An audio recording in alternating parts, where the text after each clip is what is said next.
still in one piece. I'm excited to watch this whole thing unfold. Yeah, we get to have our front row seats to all the mayhem that does happen in this game. This wonderful game that we love to call Strive. It's it sometimes is a joy and a curse to be played this game, but we have a whole bunch of people still happy to join in with these tournaments. There's always ladder points on offer, and yeah, we're gonna have a damn good evening. Always. A wonderful NTQ Wednesday evening.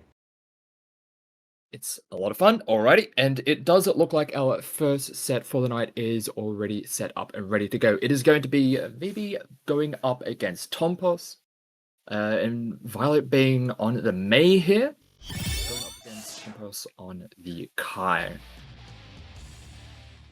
How's the favoring of this matchup look?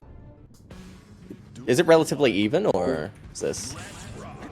On this it's like kind of hard to really tell considering the amount of damage that Mei just does have, but also just how well Kai is able to control the mid screen. That is like not really going to change too much. Yeah, alright. Like from patch to patch, Kai is always going to be able to do generally the same as he will always be doing, but yeah, Mei is definitely in a very scary place right now, but Kai's always such a stable pick, and Mei just has explosive power out the wazoo. Exactly. Nice. Click on button, gets with the tap dust. Maybe gets a side switch, might be able to get him all the way through to the wall. Yeah, HGB.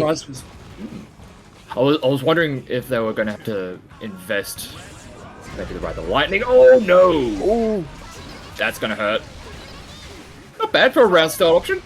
Yeah, I mean, it's off of 5H. Yeah. Yeah. Did have to invest. Oh no, just the staggered close slashes.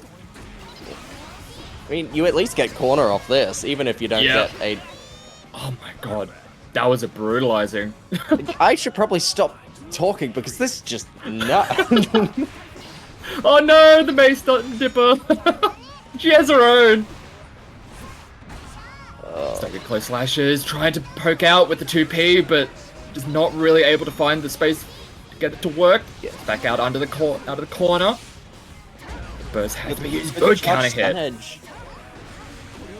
Now that the shock state is up, but never mind. The jump over with the J2H is going to get the opening for Violet, but again, both of them are just trading this corner position. Yeah, getting very good use out of these jump outs on defense. Oh, here we go. Dragon Stall. For the back throw! No! No! We forgot about the DI to lose factor. It's a true combo. It's a true combo. The only one who's able to get away with that is B-Dozer. They are in this bracket, we might see later, but it doesn't seem to work for other people. It's tragic. Look, no. B uses the B-Dozer install. Every other Kai uses Dragon install. That's the difference. My mistake, of course. Yeah, see, for the B-Dozer install, you need to input 3 downs. Yeah. Triple quarter circle back. From Western Australia.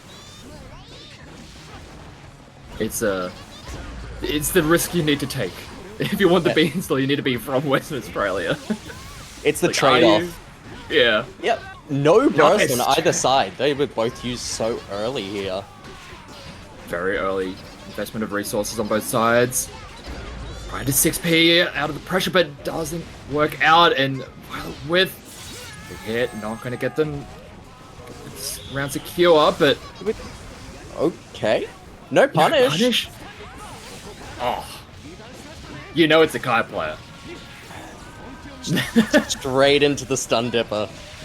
You know they get the meter. Tried to mash out with the 5P, but close on both sides. But I had so much meter.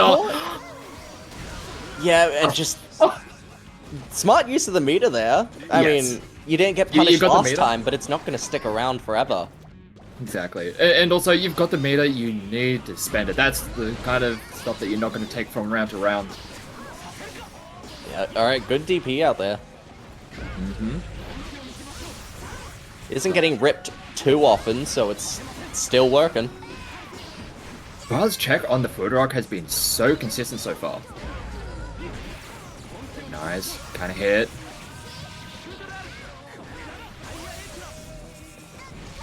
From the corner, just a raw 2H does connect.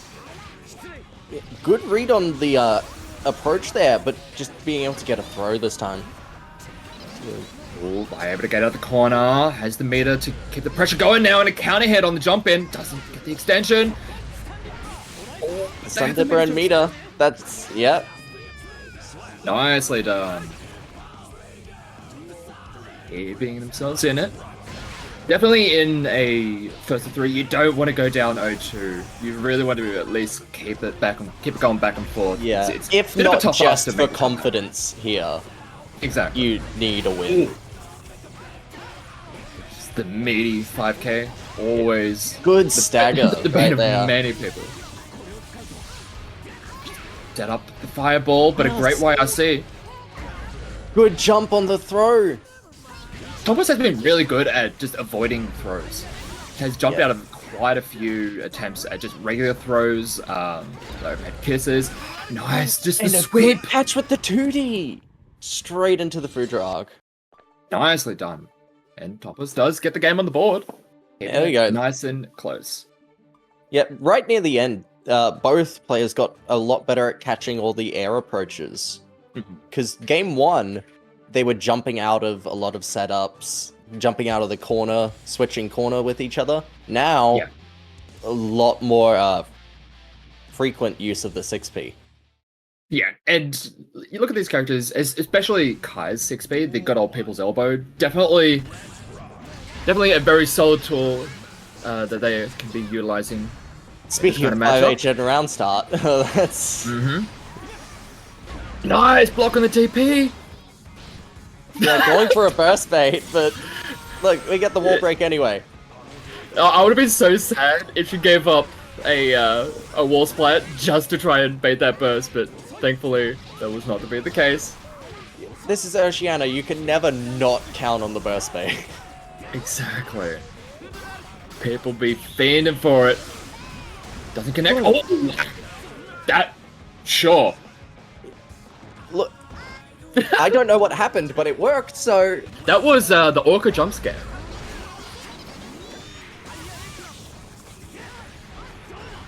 The SeaWorld special, we'll call it.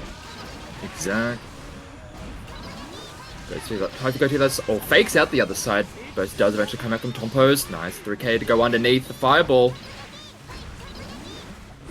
Just the pressure. No, that is on the Never mind.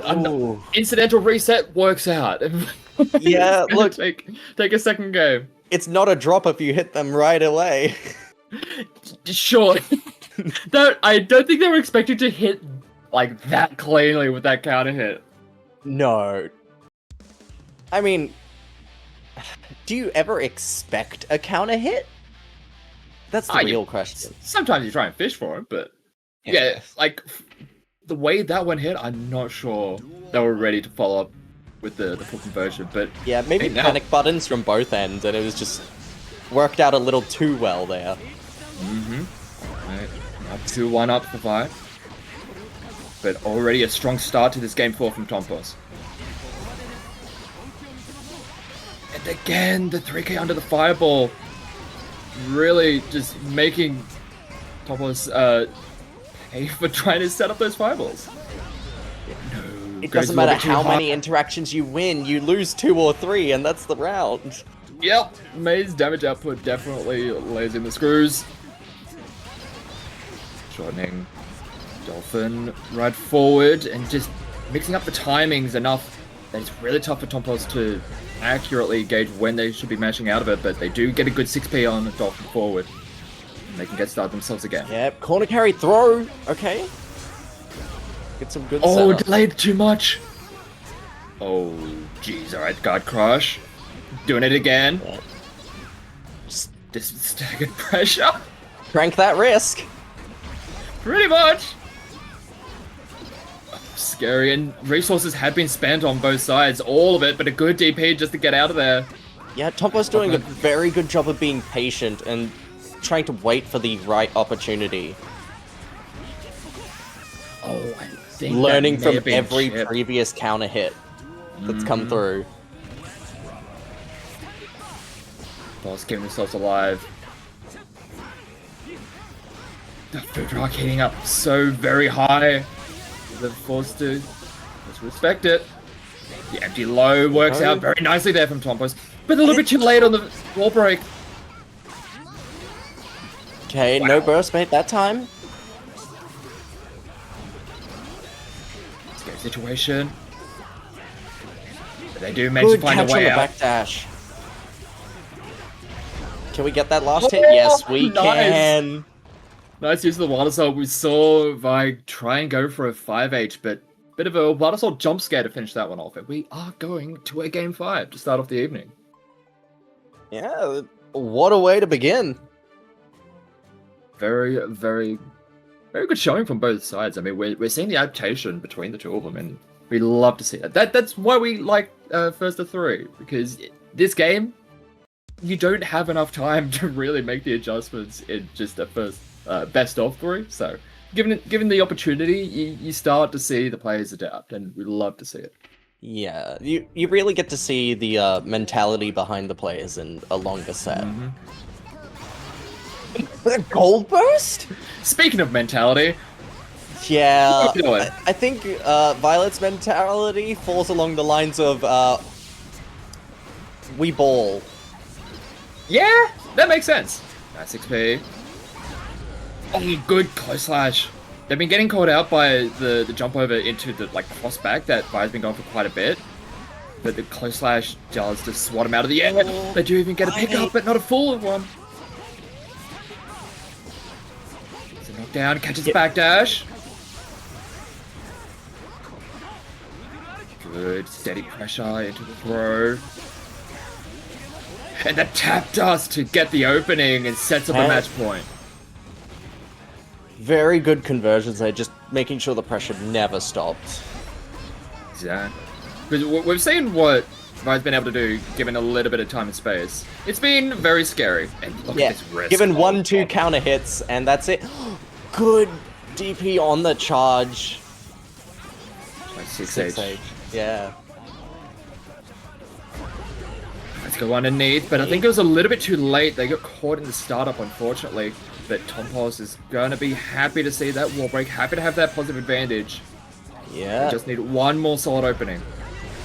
An understated benefit of positive bonus, even if you get hit, you're taking reduced damage too anyway. Exactly, and a very nice conversion. Great finish there from Tompos to take the set in a 3-2, but it was a very close one to start it off. Definitely. That one's just showing us the importance of adapting to the opponent. Exactly. And not getting too flustered when you kind of get blown up in like a round or two. It's a long set. You have the time to to regather your thoughts and A round is just that. One round of many. yes. And in like a lot of other games, you look at someone getting hit with like a perfect round and just like, oh, that is like devastating. Perfects happen like at least once or twice a set, like consistently. So it's like kind of a whatever at this point. Yeah. The longer you play this game, the more you get desensitized to a perfect round being... Alright. Yeah, no more reminiscing on the past. Javan Yep. snapping us back to reality. Yeah, we got Ollie versus Jojovan and the Axel versus Potemkin. And I know exactly how that happened from Ollie, where they just landed with the tap dust. It is unfortunate, but sometimes that do be happening. Nice. Yeah. Fine. Ollie Not really prepared for good at time. playing this harassing game against Javan's attempts to get in. I mean, you gotta play the poking and prodder. You can't allow the Potemkin to get too close to you. They do have Absolutely ways not. to contest at that longer ranges, especially like it's trying to play too much into the Renson game plan. Flick will just deal with that. Yeah, absolutely. As Axel, you need to cycle through these options because Potemkin does in fact have every single answer he needs. It's just about whether or not he picks the right one. Exactly. They went for the biggest of hard reads. Diz does not get it, and now Ollie has brought it back to the neutral, or back to where they are the most comfortable. Yeah, call that 3/4 or full screen. Ollie Dog's feeling very comfortable. This is Megafist Gaming. Nice, able to use Yalsi to extend and finish it off. There we go. Game 1 to Ollie Dog. Just making very good use of all the zoning tools. Cycling through them, especially with the command grab. It's hitting every single time that it's being pulled out that game. It's a tool that it is, if the opponent is ready for it, you can get punished so badly for it. Even from like longer ranges, just because of how long it takes to recover, but it is a tool that is very nice to use in conjunction with like locking down Renson, especially like meaty Renson, where people get conditioned to just like hold down back on the wake up. For situations like this, you want to... Yeah. Jojo, please. Yeah. There we go. It's the... Alright, we do get the knockdown. Alright, we're seeing the adaptations now. 3 Renson cycles later. Go for the knockdown. Yeah, there you go. Now you're in the corner. Nice pick up. Was not in range still for the snail to connect. They're still in a pretty good spot. Yeah, there we go. It feels like with this patch, this kind of just poking and prodding is much more encouraged. Oh, that's bad. Much more encouraged thanks to the changes to the sweet spot damage of normals. Yes, Oh, just the delay. What a delay. Yeah, you get rewarded much more for playing the zoning game, and the less you style on them and do the mix-ups that I know Ollie Dog loves to do, the more reward you get. But this... Huh? That's a weird hitbox. I was expecting the flick to actually connect with it, because that's usually what would happen, but I think it was like maybe like in between the flick hitbox and where the... Maybe. Is that like a timing requirement, or is that just unflickable? It's usually flickable. Alright, I think it was like an odd spacing where it was. But Ollie is going to be happy to see that. And they are going to clean up that second game. Yeah. Alright, wait.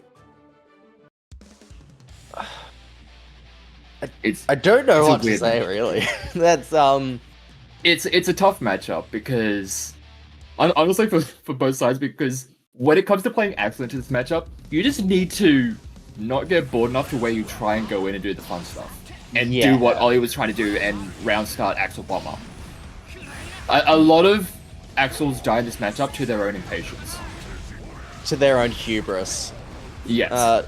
We're playing a game of Icarus and Helios right now. The closer you get to the Potemkin, the more your wax wings melt. Is the sun. And I mean, considering the amount of damage he's doing, yeah. Oh! Nice, into the command throw. Oh. Huh? Oh, but the landing dust! Oh, yeah, the default to crouch block on landing, kinda... Yeah. Got him caught out. Back to full screen. Oh, jeez. Oh, he had a good flick! Fortunately, we don't get much off it.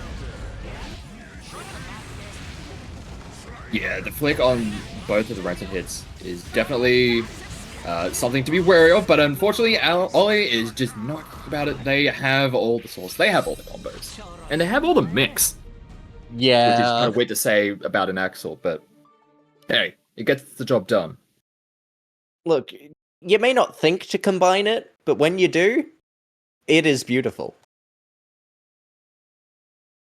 With the character like Axel, we're doing our best. We're doing our best with what we're given. And honestly, it's not a lot compared to what a lot of characters are running around with these days, but Ollie is definitely making it work, taking the set with a nice, pretty clean 3-0. Definitely have been putting the time into the matchup. Yeah, definitely look very comfortable in it. At least after the first pot buster, the lesson was learned. Javon can at least go back and be proud of that one, that they shut out Ollie Dog's preferred game plan. Well, honestly, I think that Pop was able to land because I think Ollie accidentally landed and went for a dust. Ah, alright. Because you're trying to go for like a jump button JD just to keep things like safe, but was a little bit too low to the ground and just like ended up landing and doing a tap dust, which does happen. Yeah. Didn't end up having anything like that happen throughout the rest of the set, so it was much cleaner and was able to kind of dismantle Jojovan, unfortunately.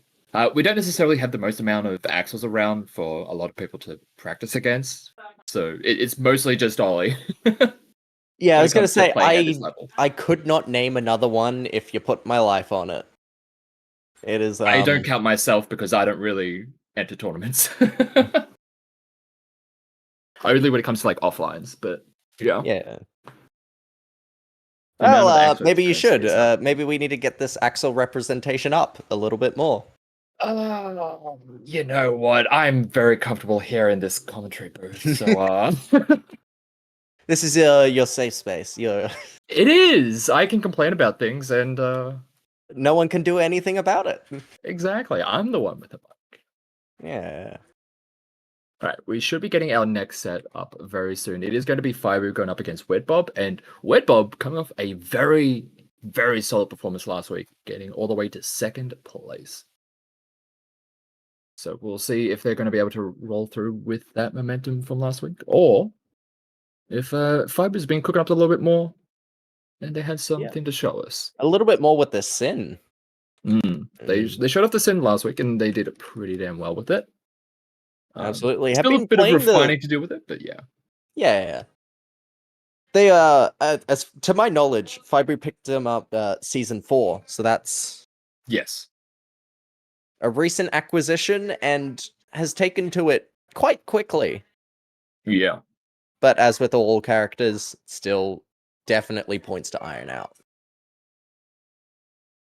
Yeah, a lot of the general game plan is there, just a little bit of refining is still in order, but Wedbob kind of been on the Johnny for a while at this point, and we're seeing what he's capable of, and we've seen what this character is capable of, and it's bloody scary. Yeah, absolutely. Already a strong start. Nice. A little bit of a pump fake with the 5P just to set up the throw, and already into the wall. What a start here for Fibu. Yeah, this is one of the best ways to shut out Johnny, is to just try and get all the momentum started and steamroll. Whoa, using a lot of meter. Find a way in, but a nice jab out of the air, blocks the burst, but not able, wasn't really in a position to be able to follow up. Punish, unfortunately, but get the pressure in the corner at the very least. Yeah, very good defense coming out from Wedbob right there. And then the moment they try and make their way out of the corner, Fibu is ready with the stop sign. Yeah. Oh, just a very good catch there. Just a round start hoof stomp gets the opening. And I mean, if it's working, where we've been. Yeah. Back to the corner, but a nice jab out of the air. Where Bob can actually get some gameplay started, because they haven't really been able to play the game all that much just yet. Oh, but the drop down JH. And we had a stance cancel mid-air there to just stall that tiniest bit. Nice counter hit. Doesn't have enough. Ooh. Get the kill, but still in a very good spot. No resources, though. Well, they do have them now. Yeah, probably could have done a little bit more damage there with Nsenga, but hey, it works out in the end anyways. Yeah, they do get the round. Love the back and forth. It's a knockdown and able to carry Fibu all the way to the corner. Attack on that throw. Oh, alright. And very quickly, both bursts have been removed from the playing field.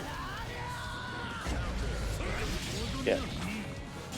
Lots of good pokes coming out from both ends, but it is quite literally Johnny's game to counter poke and punish. Yeah, pretty much. And playing at that mid-range, Webbob was just so comfortable in that range. Oh, nice stance cancel into Yeah, there you the go. low to get Just the OTG opening. to finish him off. Nice little cheeky little fake there. Fiber just wasn't ready for it. Started off very strong, but once Webbob was able to even play the game, because for the first half of that game, they were just not able to play it. They were stuck in a corner and were just holding on for their dear life. Which is somewhat what it's like fighting against Sin on this patch. You just hold on and just hope that there's an opening. Hope they run themselves out of stamina. Yeah, that is, it's a war of attrition. Once they run out of that stamina, you can finally, start doing things. But, till then... Gotta hold the pressure with the guard crush cards. Nice. DP out. Looked like Webbob was trying to bait it out, but I think maybe didn't commit to the bait enough. Yeah, didn't believe in the bait all that much. Now... Oh, no, gets put back dashing. Unfortunately, the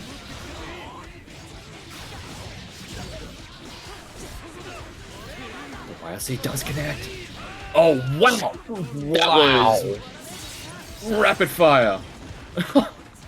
Blink and you're missing. You No never see that misdirection there. conversion every day. Yeah. Rapid fire coming out of Webbob. Fibu's still trying their best to maintain control of the tempo, because once Webbob is able to kind of start getting Urquhart set up and then start letting rip with all the misfire high low, that is when things get real dangerous to deal with. That's and when you nice get to LC start pull. running circles as Johnny. Oh, they just went for medium finer. Enough to pick up, but just run up hoof stomp. Idiot overhead.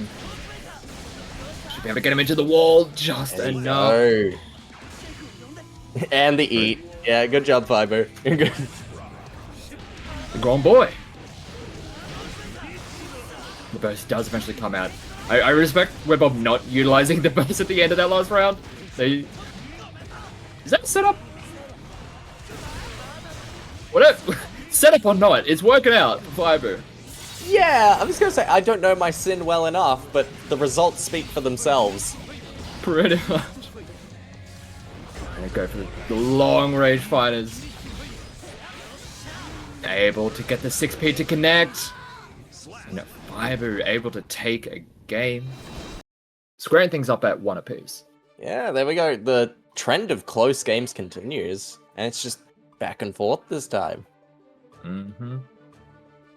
I'm trying to remember. I think it was pretty close between these two last week. Webbob eventually coming out on top, but trying to remember how the games went last week between these two, because we're definitely seeing some adaptations between them. And it was 3-1 for Webbob last week. Hey, yeah, I mean, close enough. It could be less. 3-1 could be worse. Exactly. Look, it's not nowhere to go but up. You could have played worse. But so far, this time around, it is looking much closer. Definitely. Oh, good punish on the 6P. Yeah, trying to get that 6P to connect with just a lingering button, but Yeah, again, Webbob. Fiber making really good use of those jump outs there. Using super jump to jump over the card pop as well. yeah. Often the best way to deal with the situation is just don't be there. Wise words. Nice pickup. Into the Senga to finish it off. Nicely done. Fiber was blocking most of the pressure, but just that one extra overhead is often more than what people are expecting. Big opening to this round here for Fiber. Good catch on the backdash. And now you're stuck in the corner again. Oh no! The 6H was just not there, and they were stuck in recovery for so long. There we go. Yeah, wall to wall to wall. Meaty hoof stomp. Oh my god. Good recognition, saw the IB and then just decided to pull back on the attempted misfinds. Nice. Goes right underneath. And able to get the round. And both players have full burst to work with. Low, but nice DP just does not want to have to deal with any of the meaty setup with the cards. All the finers. And a nice pickup does force out the burst eventually, but a great 6p on that misfighter gives another opening for Fiber, looking really good here now. Yeah, now you've spent burst and you're still in the same situation you wanted to avoid. Oh, what a block! Wait, what? Okay, that was a new one. Mix so potent, it got the commentators. Yeah, the water cell just zooming. That kid too fast, he's zooming. Someone gave Sin a little too much sugar. Yeah, Too much sugar water. I think Redbob just didn't expect that. Like, was probably just already accepted they had lost that round. Yeah, like hands Because off the this is like, controller. whatever. Yeah, you're like, reset. whatever. Oh no, I lost. Because surely you'd expect that to just hit. Oh yeah, definitely. Oh well. They did get the round in the game in the end, but a nice punch on the backdash.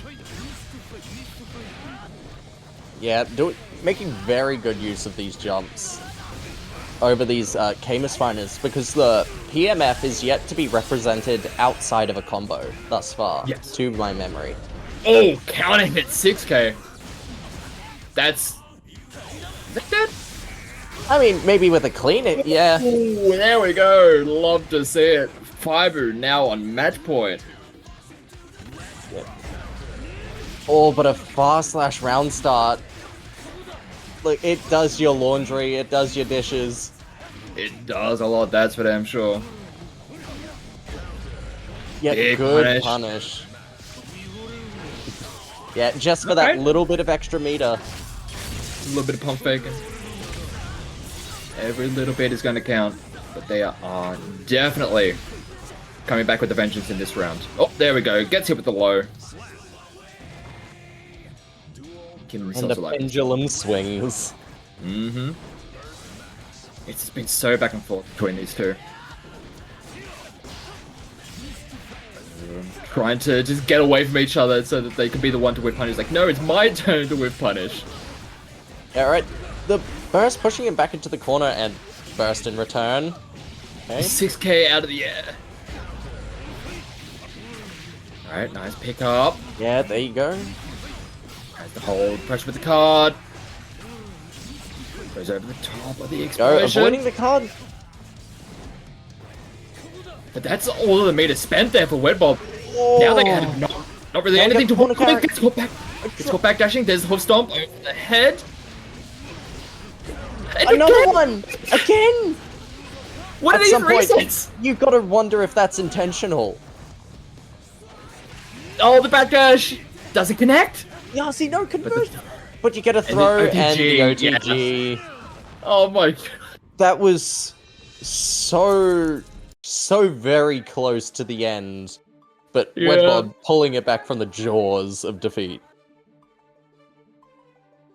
That is, yeah, once Wedbob, like, spent everything to try and get the finish, but didn't end up getting the opening, it was very scary, because we saw Fiber just start running the pressure with a few added resets for good measure. But in the end, once Wedbob was able to get some meter back, to be able to get a cancel, they were able to get the finishing blow and send us to a game 5, but right Oh, but now... a good oh my 6p God. on the misfiner. Yeah, no clean hit that time, but you still get sent straight through. The wall. Pressure is really good here from Fiber, who gets hit with the hoof overhead. stomp. It sets up the Yeah, reset whiff of the jab. throw. And D-Low gets the opening. Yeah, and we're back to match point, set point again. Mm-hmm. chase on the backdash, doesn't get much more. Both players being very respectful of the ranges that they want to be playing at, but sometimes you have to press your buttons. Yeah, look, all I've got to say is this has been the best neutral I've seen in a while. Not many opportunities left for Webbob to work with. Oh god, which... Oh my. With shades of Slayer. Yeah, just... Which side are we on? But resources have been expended on both sides. Really not a lot to work with. The bait's out the 6B as well. It should be enough, but we the get the burst. Oh, and the throw whiff. Webbob doing his move. impression. Yeah. Fimu does get the job done in the end, securing the win with a 3-2. Very nicely done. Able to get the revenge that they weren't able to secure from last week. So they'll be moving on. Webbob is going to drop down into the lower bracket. They are still alive, but they have to work a little bit harder through the sea of sharks down there. Yeah, a little bit dangerous waters. But by no means is it the end. Absolutely. Oh god, I'm looking at some of the names down there already. Ooh, Oh. that's scary. Sometimes I look in losers bracket and I just ask how. Yeah, and then I look at who they first to get knocked down there. I was like, all right, that makes sense. Yeah. It's Like I'm mostly looking at Ollie Dog down there. I was like, who did Ollie lose to? It's Wombo. I was like, oh yeah, yeah. that We're makes like, sense. man, Ollie looks so good today. Yes. Wombo. Alright, moving on to our next set, we've got Joker Main up against Brook, going on the Dizzy this time. Mostly known for their Kai, but trying out with the Dizzy. Joker Main, tried and true Eno, and I'm guessing with the changes to Asuka, probably not going to be seeing that too much. Consider it unlikely. Yes, and Eno this patch is nasty. We've seen what Eno's the world over have been able to do with this character, and it is just it's disgusting. Yeah, every time, like 2 weeks ago, every time I heard Eno, it was always Eno players saying that she wasn't good this patch, and I just I beg to differ. Nah. Eno players can't be trusted with their own. Nice, checking the H-stroke that time. Oh, the double setup of the ice. And just sets him into the wall with endless ice fields. Yeah. Nice. Like a crusher. And with the change, with the change to HCL and being able to make it safe, make it plus. Not only 4. safe, hey, it is, yeah, it's like not only safe, it can be plus. You're just like, alright, cool. Yeah, thank you. That's what you needed. But nice backdash there from Brook. Able to maybe get things started themselves, but you know what? Just a run up throw. Oh, a little bit too early on the RC cancel. Not getting that last tick. But look, the chip damage JD. on H. Michael's sword cannot be ignored. The amount of chip damage that Dizzy can do it's a lot. Wow. The 5P just smacked him right out of that attempt at HCL. Catches the backdash and force out the burst here from Joker Man. Just trying to find the right opportunity to get in, but Brook is starting to put up a pretty solid wall, just preventing Joker Man from getting in. But as I say that, oh no, the shoot gets baited out. This is gonna hurt. Ooh. Guess for game? It may be that time. Oh, never mind. Cheeky reset. Yeah. I mean, in that situation, there's one of two things your opponent does. They're either ready for it, or they've already given up. Yes. You're just like, alright, hands off the controller. I'm just like, I'm done. GG, Yeah, go if- next. Sometimes it's the best thing you can do for your mental is just let it drop and be like, okay, I accept that one. Let's learn my lesson. Go in for the next one. Exactly. Still a long set. Yeah, look, this is only the beginning. You have more opportunities to get mixed. And do mix it?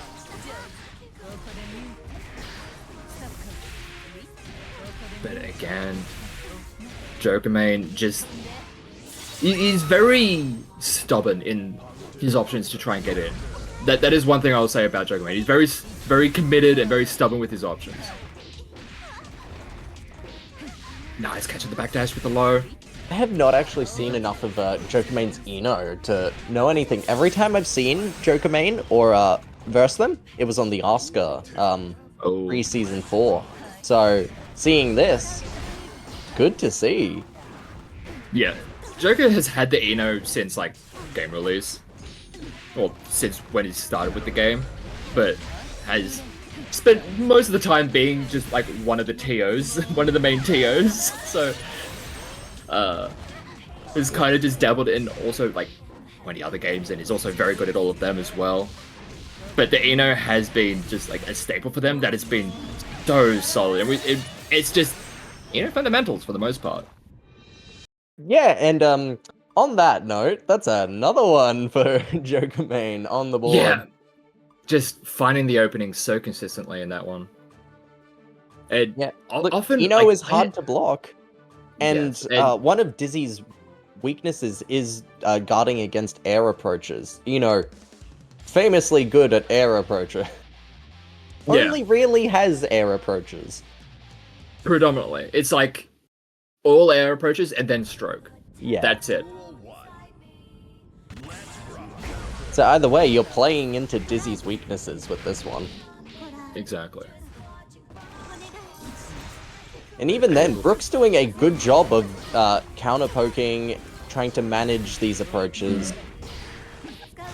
But trying to play against Eno and trying to defend against Eno, it can very much just be just a massive snowball effect. You miss one punish, you miss one, you don't contest them coming in one time, and then all of a sudden, you're like, oh, you start second guessing your buttons a little bit, and then you try and over adjust in some areas, and then you just get punished. Like what we're seeing here, trying to tag him low, but then just gets hit with an instant dive kick. But now that we're able to get a little bit of space to work with. You can try and guard all you want, and then you realize the lid has already been put on the blender. Yes. And the buttons have already been pressed. Ooh, still connected. It's a nice lingering hitbox there. Yeah, Brook looks like they're having a much better time controlling space here. Mm-hmm.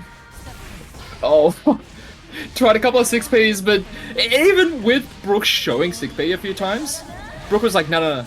I mean, even with Brook showing 6P a few times, Jokerman was like, nah, I'm just gonna keep on dive kicking into you. It's like, what are you gonna do about it? Look, sometimes you expect your opponent to adapt, and so then you do the option that beats the other one, and then they keep doing the same option.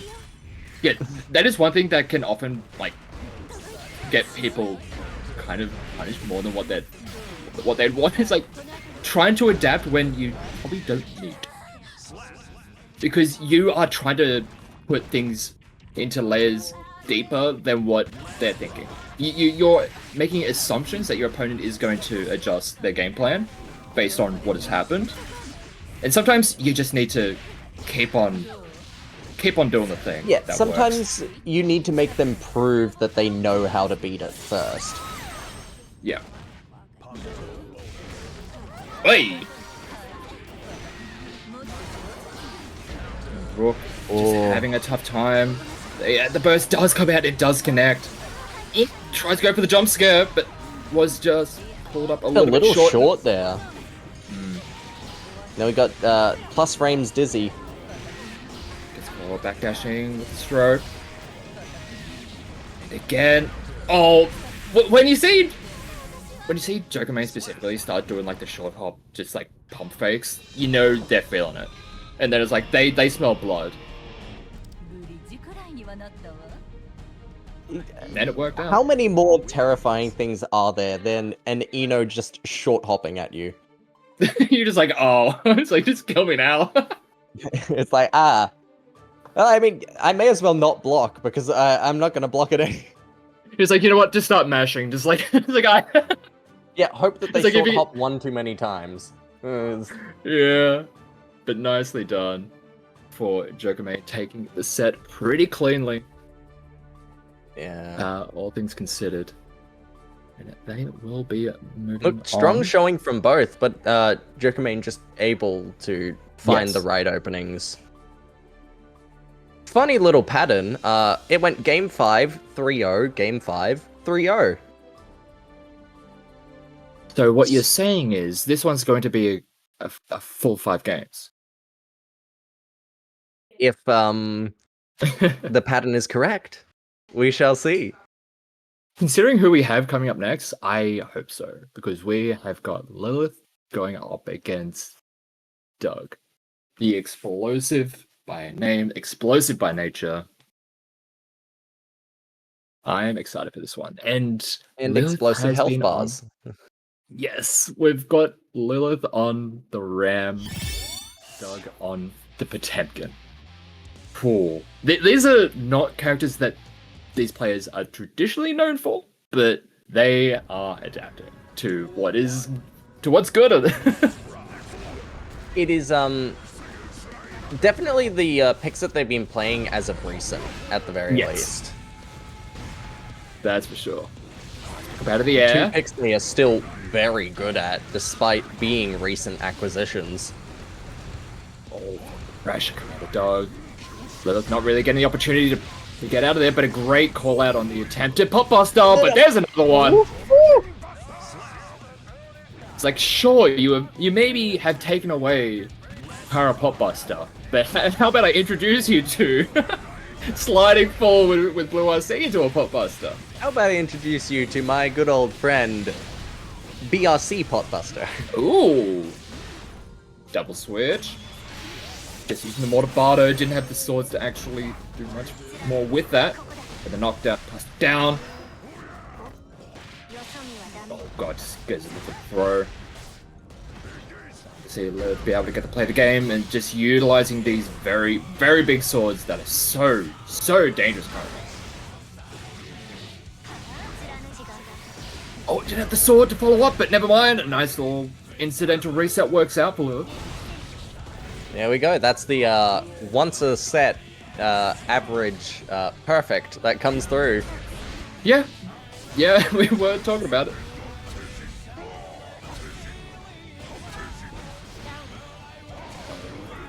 Gets blocked, but alright, Lilith getting those the dash cancel records going quite nicely and able to carry it all the way through to the wall. And a meaty guard crush sword there. Oh no! That is not a shield that you wanted. Bit of a weird. I think there was an unfortunate misinput there. Has the meter to keep the pressure going. Oh, and just a third hit of the wrecker. Doug tried to find an There we opening, go. but Sword explosion's enough. and the first game does go over to Lilith. Interesting. But we're definitely seeing the signs of life there from Doug. We saw moments where, well, I mean, they took an entire round, but yeah, just trying to defend against Ram is always going to be tough. I don't really think it matters what character you're playing. Trying to defend against some of the sword toss pressure, especially if they have enough meter, it's like all of this. Yeah. I don't care what character you're playing, that's going to be annoying as all hell to try and defend against. The combo extension, but the crossover JD is going to get a massive hit there. Lilith and the counter hit sword toss. Sapabardo on the wall break. Whoa. Don't just try to throw everything. Try to throw it all just to get an opening, but Lilith's just not flinching whatsoever. Oh, and throw works out into the meaty sword toss. Oh, and a good catch in the backdash there with a sword toss. Alright, we get the sweep. Alright, what's going to be the pressure? And then fairly early burst there from Lilith. Does not want to have to deal with it any longer than what she needs to. Ooh, nice use of the meter. Oh. It may have armor, but not against that. Trusty rock. But with the swords, not really helping out there for Lilith, but they do have the right sword that they need. Oh no! It looked like that space. On the backdash again. It looked like they had space, but unfortunately, they just get clipped. And that's another game going over to Lilith. It's looking very comfortable here. Yeah. Look, we all, I've been talking about adaptations from the losing side, but Lilith is also adapting very quickly and staying ahead. Yeah, absolutely. Whenever we see Doug trying to adjust in some manner on the defense, trying to find a place to mash, a place to backdash, a place to kind of do anything, Lilith is just making sure that the options are as limited as possible. What a check out of the air! Never mind! Oh, and there we go. Buster. Maybe it's the opening we need.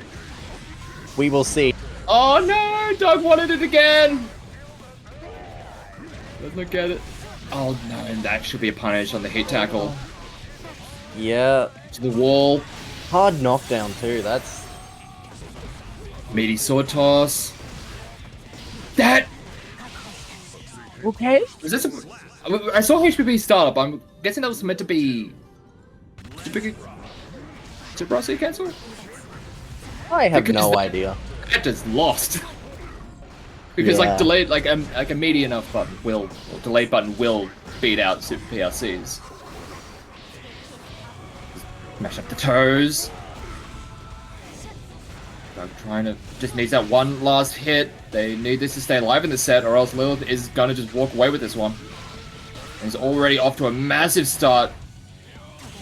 I mean, Jesus. Lilith may not currently be walking away with it, but they were definitely walking Doug to the corner.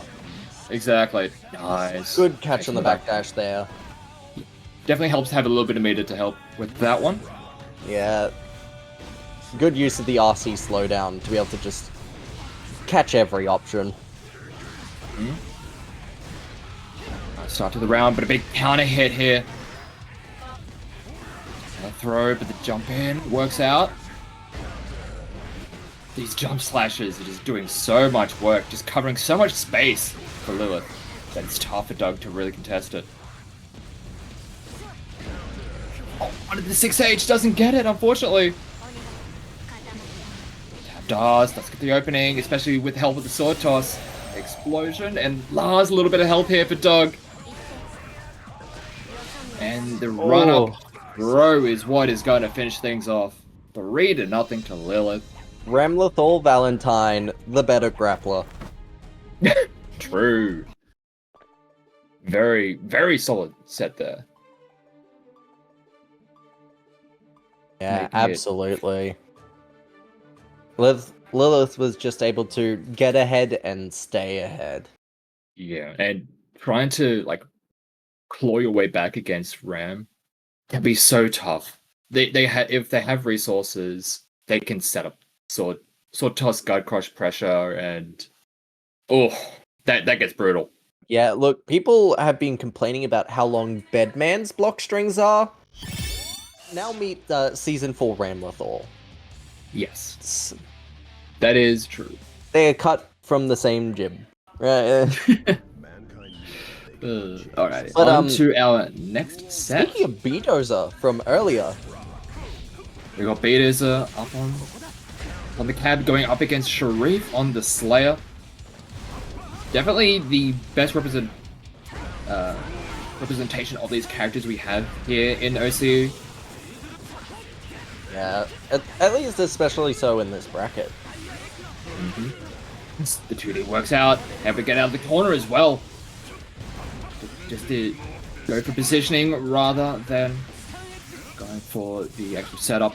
Nice check out of the air. Oh, doesn't get the extension with the 5. Well, with the 6k, I should say. Good jump out of the corner there.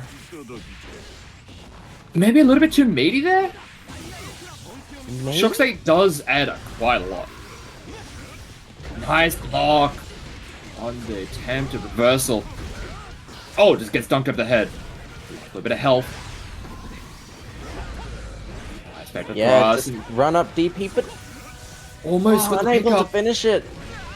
Yeah, Slow crush. I feel like that caught the startup to something, but it was a punish, so... I think I saw a 2k come out and beat it. Oh no, this is gonna hurt.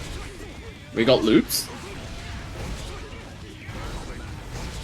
Oh, just immediately lets rip the pole back up on the other side.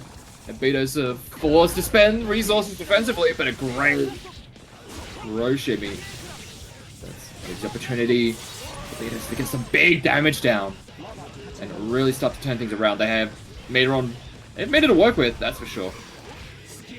They just get the throw. Nice tag. And they're just gonna go straight to the Sacred Edge to secure the round. A big counter hit to start off the round here. Burst does come out. Knight gets the knockdown, and now it's time to start dancing. Like your life depends on it, because against Slayer, it most definitely does. Oh my god, carried all the way to the great look down button and able to set up for the dragon install. God, the amount of blocks that you're in is ridiculous. It may not be an infinite anymore, but it's still no less ridiculous. They dropped the combo because Sharif went too high from the hit. And it's like, just threw off the timing just a fraction. They were able to finish it off and secure the round in the game, but Sharif was so high. Aaron, this is how you B-Dozer install. Exactly. Betos is just a different beast.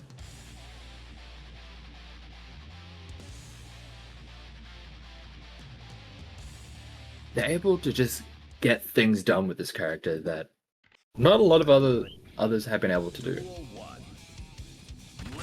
Just an extra special understanding.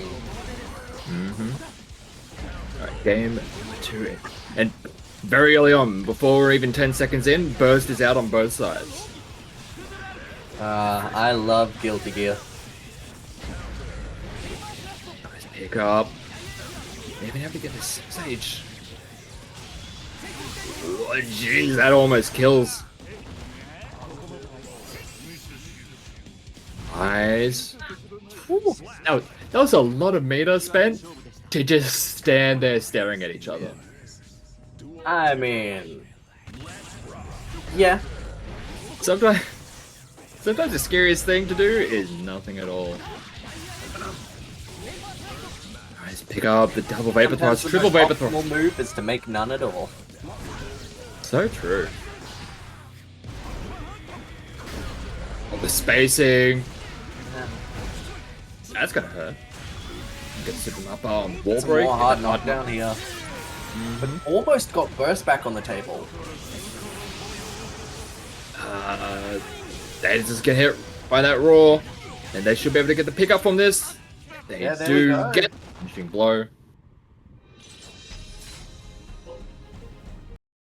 And Betos are now up 2-0. There was a spark of hope there for Sharif, but unfortunately, Betos is just like, you know what? Wake up, reversal. Yeah, there was a spark of hope, and then B-Dozer reminded us whose theme song is called Roar of the Spark.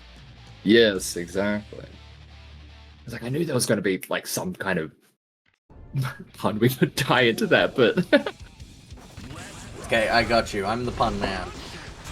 hell yeah. Oh no! I've been known to be quite punny. And that's perfect for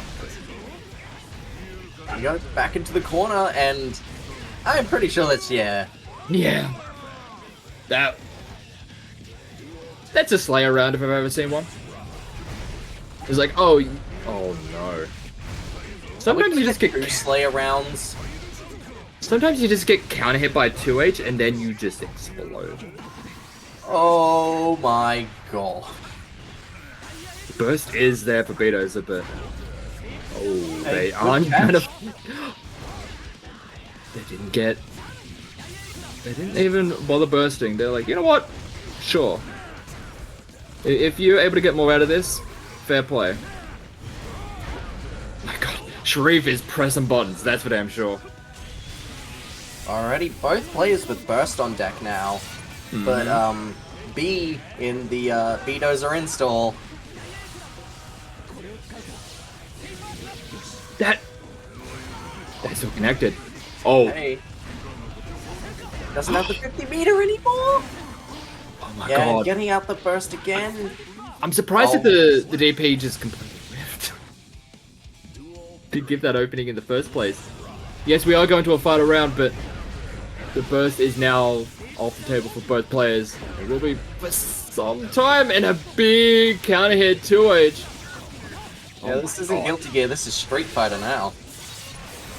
Pretty much. Need 5k. A lot left to work with. They're trying to get the opening. Patience into just the map is. Boy! Real DP? Real DP. I'll say I've seen that done. used, but if it works, it works. Yeah, most definitely does. And in the end, despite their best efforts, Bedozer is going to secure a 3-0 victory and pick himself a spot on the winner's side of top 8. And I do believe that is the winner's side all sorted out.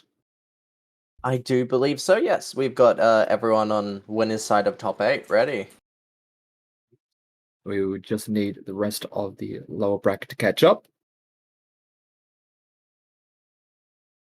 But while we do wait for that, I believe Regan had something that they were wanting to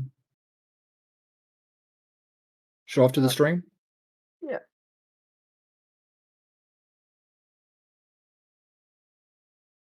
All right, we do have the ladder points. God, Metallic is still so far ahead. Hello. Hello? Alright, it's working now. Welcome everyone, we're at start top 8, so I think it's a good idea for us to revisit where we are. This is where the points really get given out. Hi Akame, hi Tom. Right, so currently, as of last week, this is the current bracket. Metallic's at a comfy spot in 250 points, even though they're not even in this bracket. They're going to be sitting at first winning out this week, right? Then we have Luca and Tartarus, 2nd and 3rd, followed by 4th on Blitzkrieg and Wedbob. Lilith, so these are the players we're getting in now. So we're about to get a top 8, right? This is where the big points get handed out. So, you know, Regan Hydro is top 16 what matters? Yeah, so top 16 is what gets points. So top 8 though gets the most. So after top 8, the points really start diminishing. And so I believe it's first place gets 70 points, followed by second, which gets 50, and then 3 is 30. I don't quite remember how it is. This is not me who does this. But afterwards, it's all of top. So all of top 16 gets invited to the Antiku Invitationals. So yep, every point matters. In here is currently eligible. Obviously, it's still quite a while before we get to the actual invitation itself. So you know, join the weeklies, give it your best, and you know, play some games. Yeah, see if you can make some magic happen. Yeah. We would love to see it. Yeah. All it takes is one very good week, and you can just rocket up that leaderboard. So we specifically designed this system so that, you know, people at the very top get rewarded by getting a lot of points, but also those who consistently get, maybe not first, second, third, but somewhere in top 8 or just outside of top 8, and they consistently come in and show up every week, still are rewarded, for their work as well. So don't be discouraged if you think you can't get the high places. If you consistently show up and make it in the top 16, you will get a decent amount of points going up and have a decent chance at getting into top 16. For the rest of the season, probably, yeah. They've already taken quite a first few places this series, so they are very they're pretty safe much just chilling. They're being chilling. Yeah. They're very safe in their position currently. Yeah, Metallic just kind of being chilling. It's it's more if they want to hold that first place position or not, less if they want to make it into the Invitational. Yeah. First place gets given 70 points. Yeah, 70 so points. it would take Luca 2 tournament wins to approach Metallic. Yeah, so right now, Akame, if you were to take first place, you'll jump immediately up to 4th place. And only 5 points behind Tartarus. So it's quite a lot for first. Cool, so that's about it for me. I think we should get back to the games. Yeah. Sounds good. We are ready to get into our top 8. We are going to be playing out winner's side first while we wait for the rest of the lower bracket to catch up. Actually, the hell? I just looked in the lower bracket. Vivi taking out Ollie Dog. That is not something I was expecting to see, but hell yeah, let's go. Let's go Vivi. Violet. Also, Yeah, that's a massive win for them. Huge W. But first up, winner's side of top 8 is going to be Akame going up against Lilith. We saw Lilith just before being an absolute powerhouse with the Ram Lethal. But Akame, definitely not one to be counted out, especially with Amelia. Their tried and true for so long has done so much for them, and they have done so much for this character. Oh my God. Yeah. It's kind of nuts just how... Oh my God. I think got a nuts- whenever I rank Milia on a tier list, I think purely off of Akame. Yeah. That is totally fair, because Akame is, like, definitely just, like, carrying this character, I will say. Yeah. No, I will stand by that. I will defend that stance for you. Like, the character is kind of middling, but Akame consistently makes the character look so much more terrifying than what, like, most other people are capable of doing with the character. Yeah, look, the mix just always feels a little extra potent. The movement speed Yes. feels like it's chip. Oh, yeah. But Lilith able to get a good round on the board as well, bringing things back a little bit. Yeah, Making around sure the that- piece so far for this first game. Oh, no. Massive hit. Another thing to bring up is that Milia now has the lowest effective health in the game, not including no mana Asuka. Yeah. So,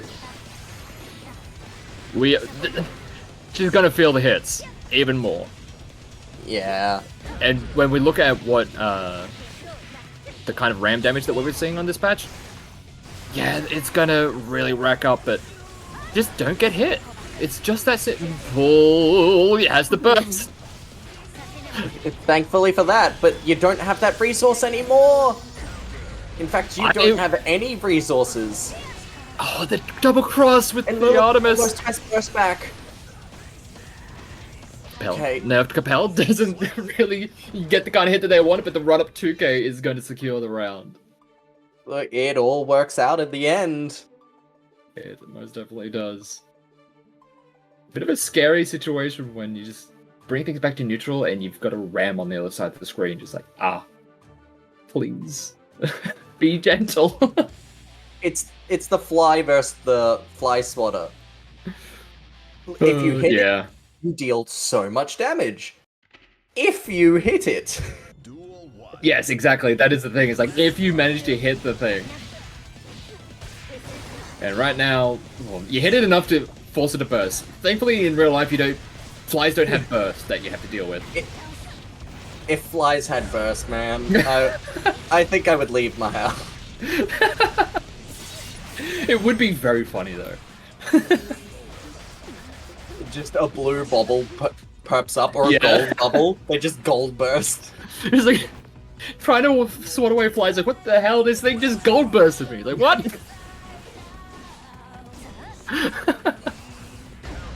Oh wow, the drop down jump slash. And Lilith with the dash cancel wreckers. Oh my god, I think this isn't dead. Oh. Surely. For half a second, I was like, I looked at the swords. I was like, if you had both swords, oh. That would be dead, right? Unless Calvados is 100-meter now, right? Yes. Yeah. And it requires both swords. You Yes. cannot even do the button if you don't have both swords. I mean, look, for how much damage it does, yeah, that's a trade. Yeah. Yeah. Nice, Oh. safe jump. But the meter Now was you're putting there. to guard crush. In the throw, yep. Lilith getting game 2 to go up 1-1. Really utilizing the resources that you had very nicely, though. Yeah, we could see the Because- quick adjustments and actually being Mhm. able to catch Akame and making it count. Yeah. This burst bait the fly, estimate. True. We are in OCE. Yeah. True. Hold on. I need to practice my burst baits. 'Cause It's I like, don't hang know on. if you know this. I do not burst bait. The only times I've ever I burst don't, baited yeah. was when I dropped my input and just kept holding backwards because I dropped. Most of the time when I burst bait, it's an accident. Nice, chasing the backdash, or punish on the backdash. Uses the wing on the wall go. break. That's almost dead. And the crossover Man. jump heavy. And there's There our we go. there's our regularly scheduled perfect round. One in every 10 game perfect. It's gotta happen. Got over the sword and was able to great opportunity to get in, and Akame. Oh, Jesus. This character can sometimes feel so smothering. And thus the pendulum swings. Yes. Scaling. Oh, that was a rough one. Yeah, how do you deal with the chip? The Mirage into the crossback over with the Artemis is so nasty. Yeah, It's just absolutely nasty because you see them like shift through you, and then they go like they hop back over you. It's a goddamn circus act. I'm thinking of like P Dandy Step right now, but how throwable is Artemis? Because that also P Dandy is a move that crosses over, and the best reaction is generally to throw. So how is it against Artemis? Well, You know? you'd have to do it on the Mirage, but even then, usually the Mirage is done ahead of time. Righto. And often, like, one of... Ooh, nice. Little conversion there. Usually, one of the good options versus melee in general is to air throw, especially if they're, like, sticking around in the air a little bit too long and trying to get a little bit too cheeky, but... I would have to check the timing on that whole setup if there's any opportunity to get any kind of throw in. Don't worry, whatever you said, you could have told me, oh yeah, it works 100% of the time, and I would have believed you. Oh no, if I had said that, I would have gotten so many people in the chat being like, nah, GLP, you're wrong. People are gonna So just usually, fact check you. I just err on the side of caution. It's like, I work with the knowledge that I know I have, and then approximate with...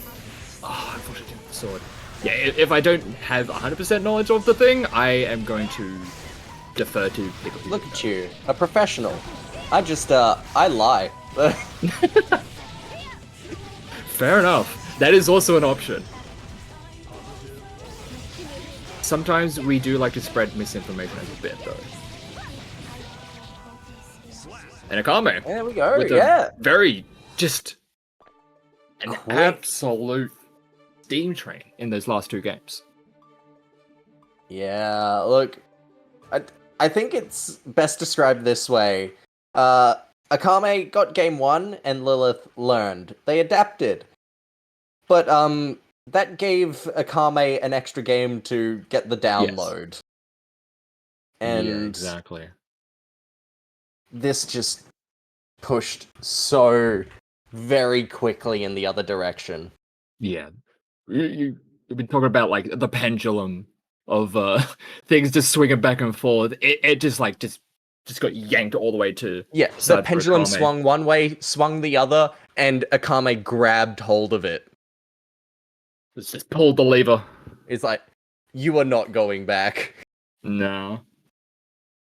And No they more will second be- chances. We're doing this. They have now set themselves up in a very nice spot in the winners' finals. And And up next, Vito's are Wumbo. oh yeah, Ooh.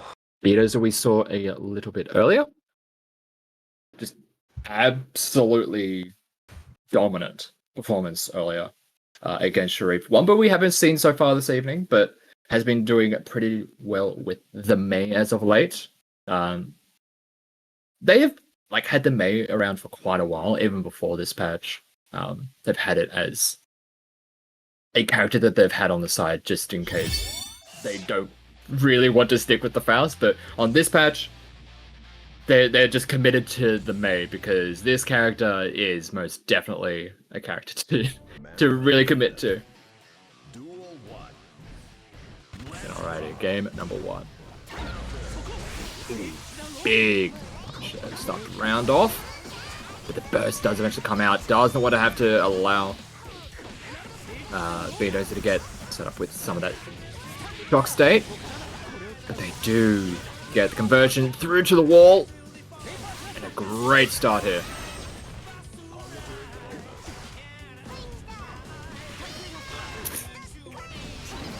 You know what? Sure. Every now and then, you just need to send the stun dipper. I don't care who you are between these two characters. They've both got a stun dipper. Just one has to press a few more buttons for it. Oh, what a cancel off the RC.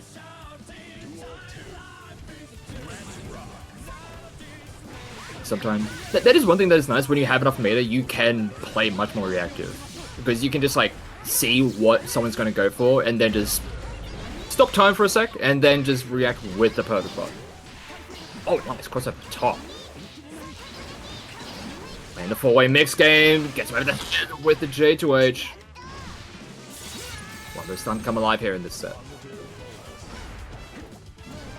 Trying to find the right opportunity to get in. Both players, oh, the 2K, or the 5K 2D into the Dragon install. With immediate reversal. Just having absolutely none of it. Recognizing that Beatos wants to go for those plus frames, especially with the Fudorak empowered by that Dragon install. It was just like, no, you are not having any of that. Check out of it. The Dolphin forward. Trying to play that neutral game, trying to play the keep-out game for the most part.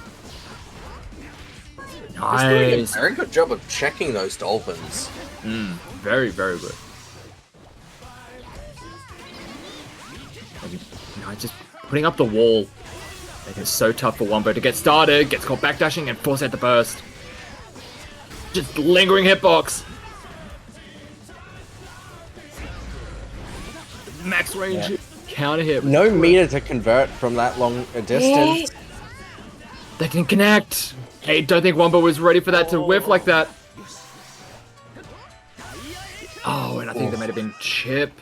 Yeah, straight into the chip kill. I think there was an opportunity there for Wumbo to be able to bring that one back, but unfortunately they were not ready for the pickup. Beatos is going to take that first game.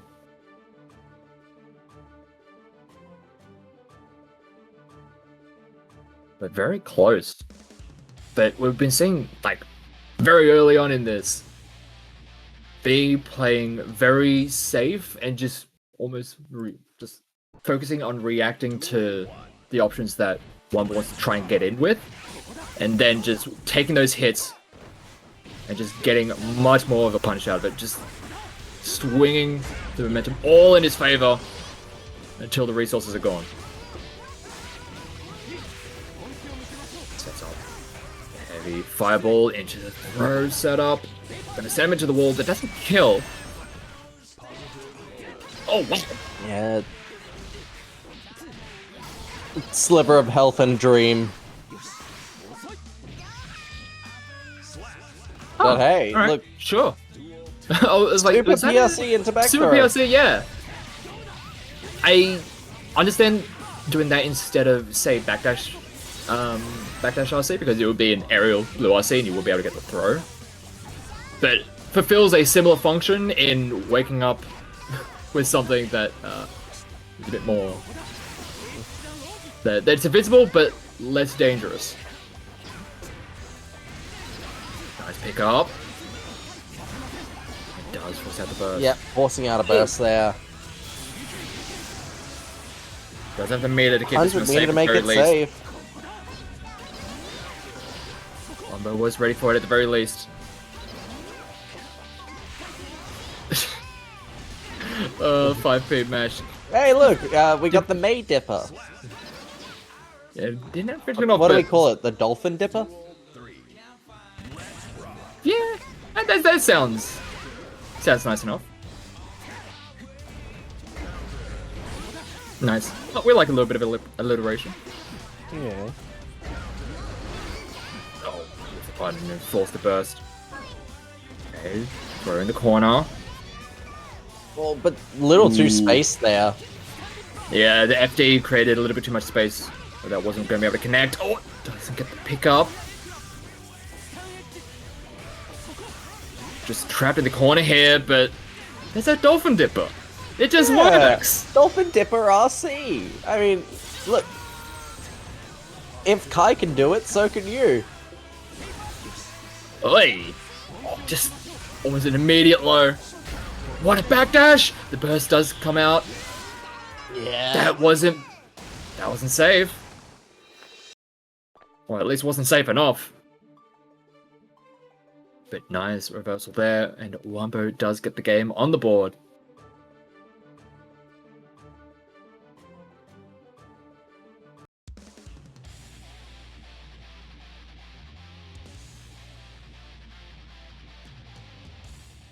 Right, keeping it nice and close.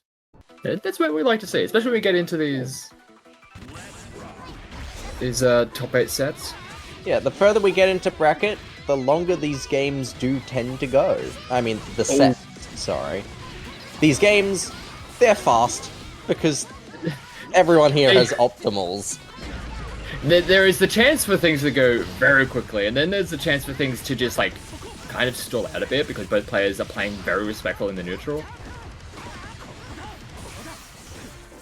And then there's moments where, people are just really good at defending, so they just don't get open up ever.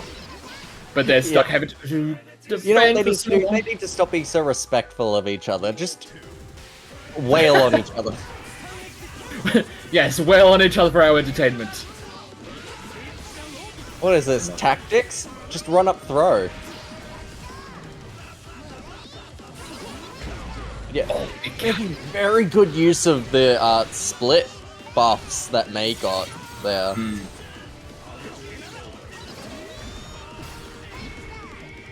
So, in a pretty good spot here. One more good opening. Oh, gets a pick up. And does force out the burst. Yeah, going right over the top of the fireball and still been able to get the pressure going. Semi-charged up? Sometimes you just gotta throw out the lariat. Yeah. And if you're a particular player in this region, sometimes that's a round start option. Shout out to Spiffy. But anyway, Wombo is now up 2-1. Is looking very good. It took them a while to kind of get To find their groove. their footing. That little Yeah, bit, find their groove, find their footing. Because at the start of it, Beatdozer was just kind of putting a stop sign at every instance, and Wombo was just like walking to every single one of them, but as things have slowed down a little bit, he's been able to find his openings much better. To me, it reads that Bedoza was very good at reading all the very quick panic options. Or I call them panic options, but they're not quite panic. Just all the fast Oh my god. movements of Mei, and just being able to pop out that jab, pop out the 5p, 2p, and stuff the weird. approach. But then the moment you slow it down a bit and take advantage of, say, 5H's disjoint, 5H, yeah. yeah, Oh my god, and that was just lingering. That hitbox is just lingering there. Yeah. Nice pick up for Bedoza though. yeah, Kai stuck his hand into the anchor and did not go well. Now Wombo is happy to just run the offense, but a nice pick up here. The retreating Jay. Yes, he's Ooh, gonna going get the- flying away. Good air throw though to just jail in the corner. Nice. Uses the third rock as kind of a vertical shimmy to bait up the throw. Keeping themselves alive in this, but the jump in does work. But the trade! Ooh, a bit of a scary trade there, but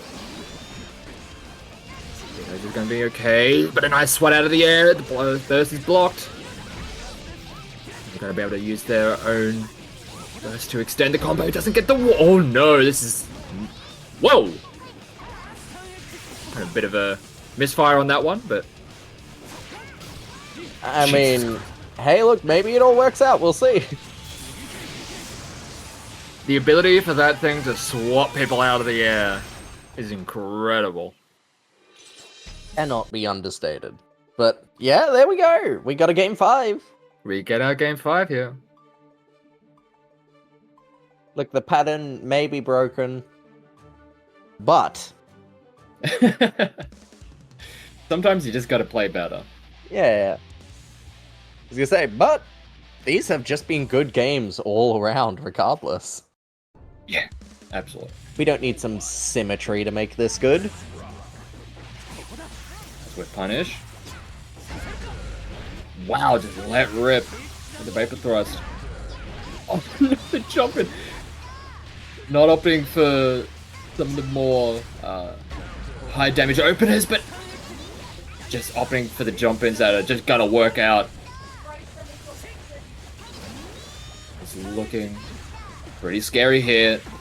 Back to the wall, but the burst just ensures that it isn't going to be able to get up, but does find the opportunity to get a jump out of the corner, but the retreating JS again, it's going to work out.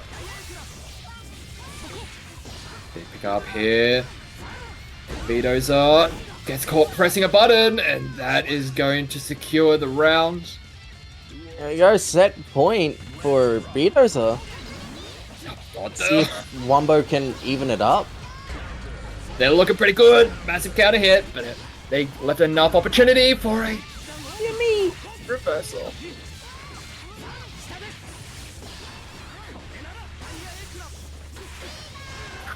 Yeah, the Dolphin Dipper RC. We take those. When in doubt, Ooh. the I think sweep. that was an unfortunate drop there. The tap dance works out. They do have the DI. Bedoza install. And the block on the bait. burst as well. I was wondering when the burst was going to be able to come out. But Bedoza was ready for it just as well. And they were going to be able to deal with it perfectly, securing themselves the 3-2 win and a spot in the winners' finals. Incredibly done. Mm.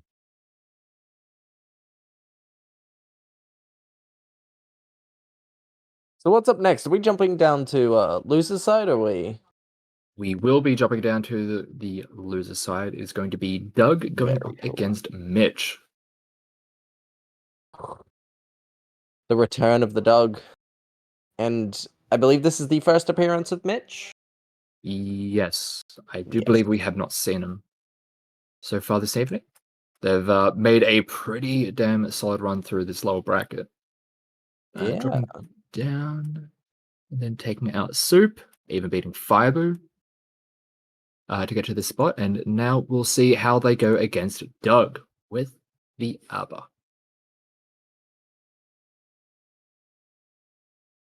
ABBA and Pot. This is not the not the matchup I was expecting to see, but already very early on that. You know what? Oh god. Oh. Let me just quickly pick that up.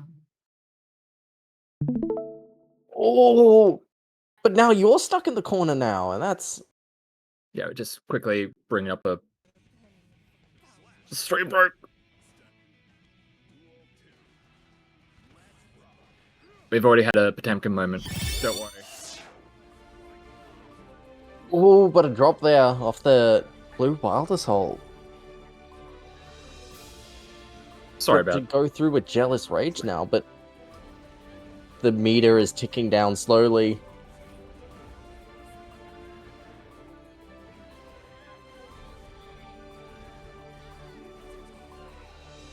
When the RC to break through the armor, that second hit. Mhm. Pushes through. Giant wall, but yes, you can just dash straight under it. That was very funny. Just command dash, just like, you know what? I'm just gonna ignore it. Ah, you put up a wall? No.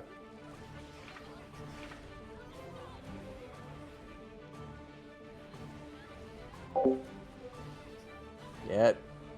The immediate overhead on the wake up.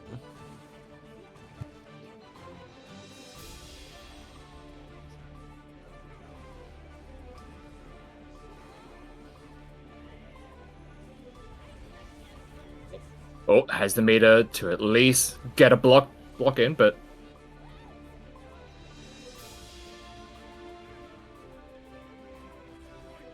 oh, use the water soul to try and set up for another Garuda, but it wasn't going to work out. Able to get the wall splat, and the wall break damage is just enough. There we hopefully. go. Hopefully Regan actually gets into the game this time. So I can...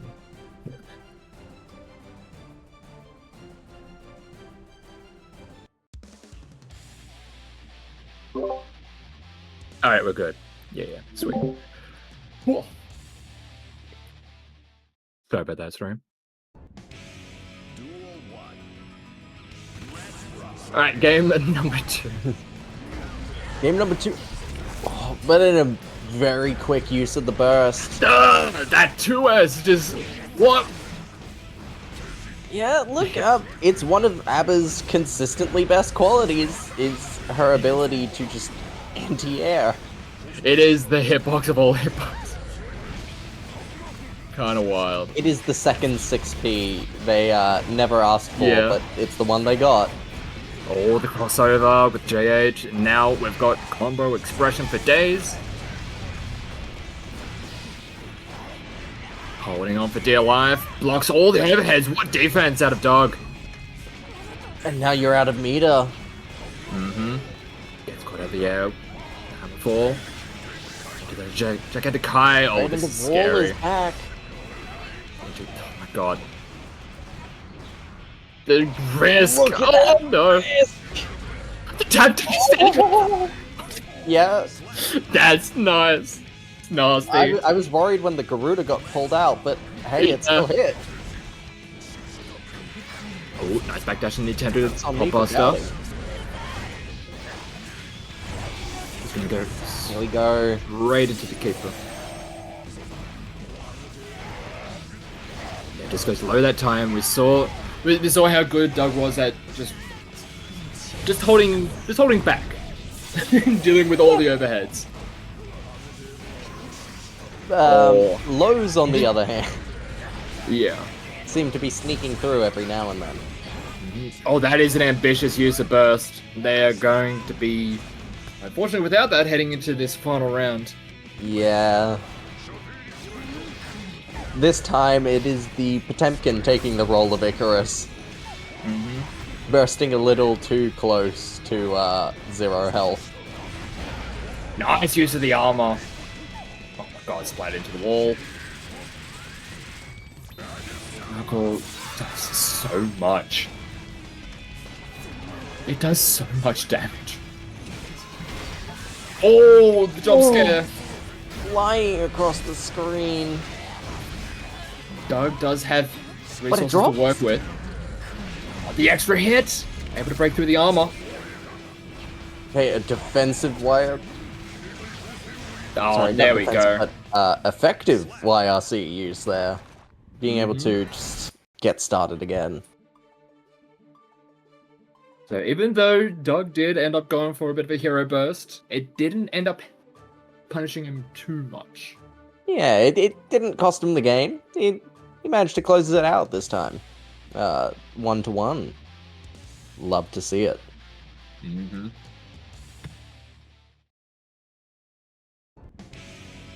Let's see who's going to set themselves up with a nice, juicy match point and able to. Oh, what? Oh, that armor had me shaking for a second. Sure, that just looked weird as all hell. Nice gold burst. Heat tackle just to long range whiff punish. I like the use of the YRC just to avoid having to deal with the whole kick grab, even on Good block. catch on the backdash. Oh, and Nice. yeah, that's more than enough.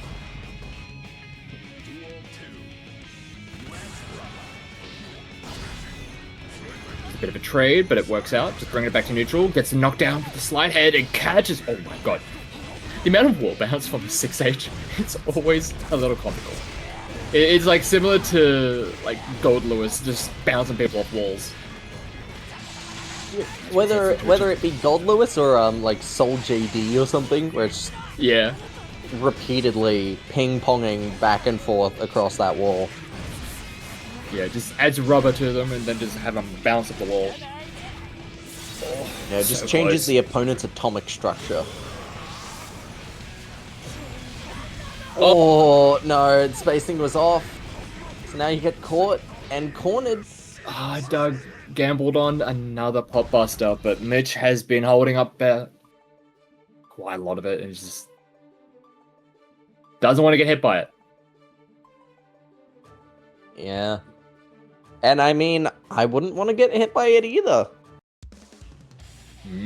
I mean, we've seen the damage that a pop buster can do. It's like, you know what? I'm. Oh god, it's like kind of a lesser of many evils. It's like, do you take the pop buster or do you get hit by like Heat Knuckle or HPB?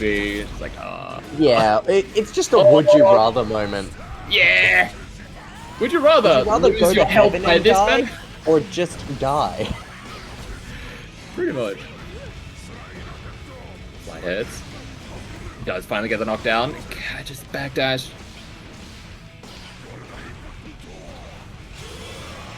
Just goes into the gigantic high just to apply some pressure, but Mitch was not gonna fall for it. Nice defense though from Doug, dealing with all the overhead pressure. Oh, and they thought they had an opportunity to press. But yeah, no, it doesn't quite work out that time for Mitch. Oh no! Big hit. Yeah, not too much damage, but you get good corner carry off it. Oh, super PRC? Okay, that combo is sick. Does end up getting the burst out in the end, but Oh, and the aerial hit. Catching a jump, giving you just that little bit more plus frames. okay, a big opening has the meter to extend and even get another key grab just so they can get themselves activated. That positive bonus. Try it. Oh, they want the resource. They just played it patiently, found the right opportunity to get in. Nicely done. It's been a while since I've seen this version of the super. It looks so good. Yeah, the fully upgraded. Spending all the blood for it. All the jealousy. Pressure. Oh! Again! We saw it again, just the big, massive counter hit 2H. Oh, throws the cheek back, but a little bit too plus. Oh, no. Sometimes the cheeks are too plus. Oh, massive counter hits on both sides, honestly. Gets hit with the overhead. Gets into the wall. Doesn't really have a lot of resources to work with. Need that At least getting get that, a little bit some of that jealous yeah. gauge. But Doug, with full meter and full burst. Good back throw. Jeez. Yeah, there we go. Yeah, I was like, is there an opportunity for Mitch to be able to burst out of this? Because they will need to spend the meter to RC it to get the final hit, but... Oh, we're going to a game 5. Game 5. Oh boy.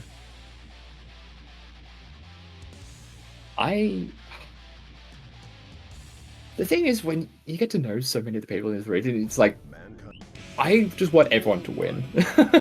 Yeah. Yeah, no, look. A part of me is like, I need to hide my open biases. But then I'll see a Queensland player and I'll just be like... Queenslanders! Already, Mitch off to a massive start here. And oh, just empty throw. Just looking so good. Just needs one more opening for the round. Oh, And that's low. probably it. No? Can't close it Oh, out. cross up. Oh no, counter hit. And the immediate burst. Mitch does not want to deal with that. A little bit out of range for the key grab to connect. Counter hit. He does connect. Meter on both sides. Oh, that does just connect. Just goes straight through. Just does not want to interact with a gigantic Kai whatsoever. Listen, if you don't need to interact, don't. Simple. Quite simply, do not. Pressure from Doug has been so good in these corner situations, but Mitch, whenever they're able to get out of there, able to get things started, we've seen what is capable from this character. It is so absolutely terrifying. The throw doesn't get it!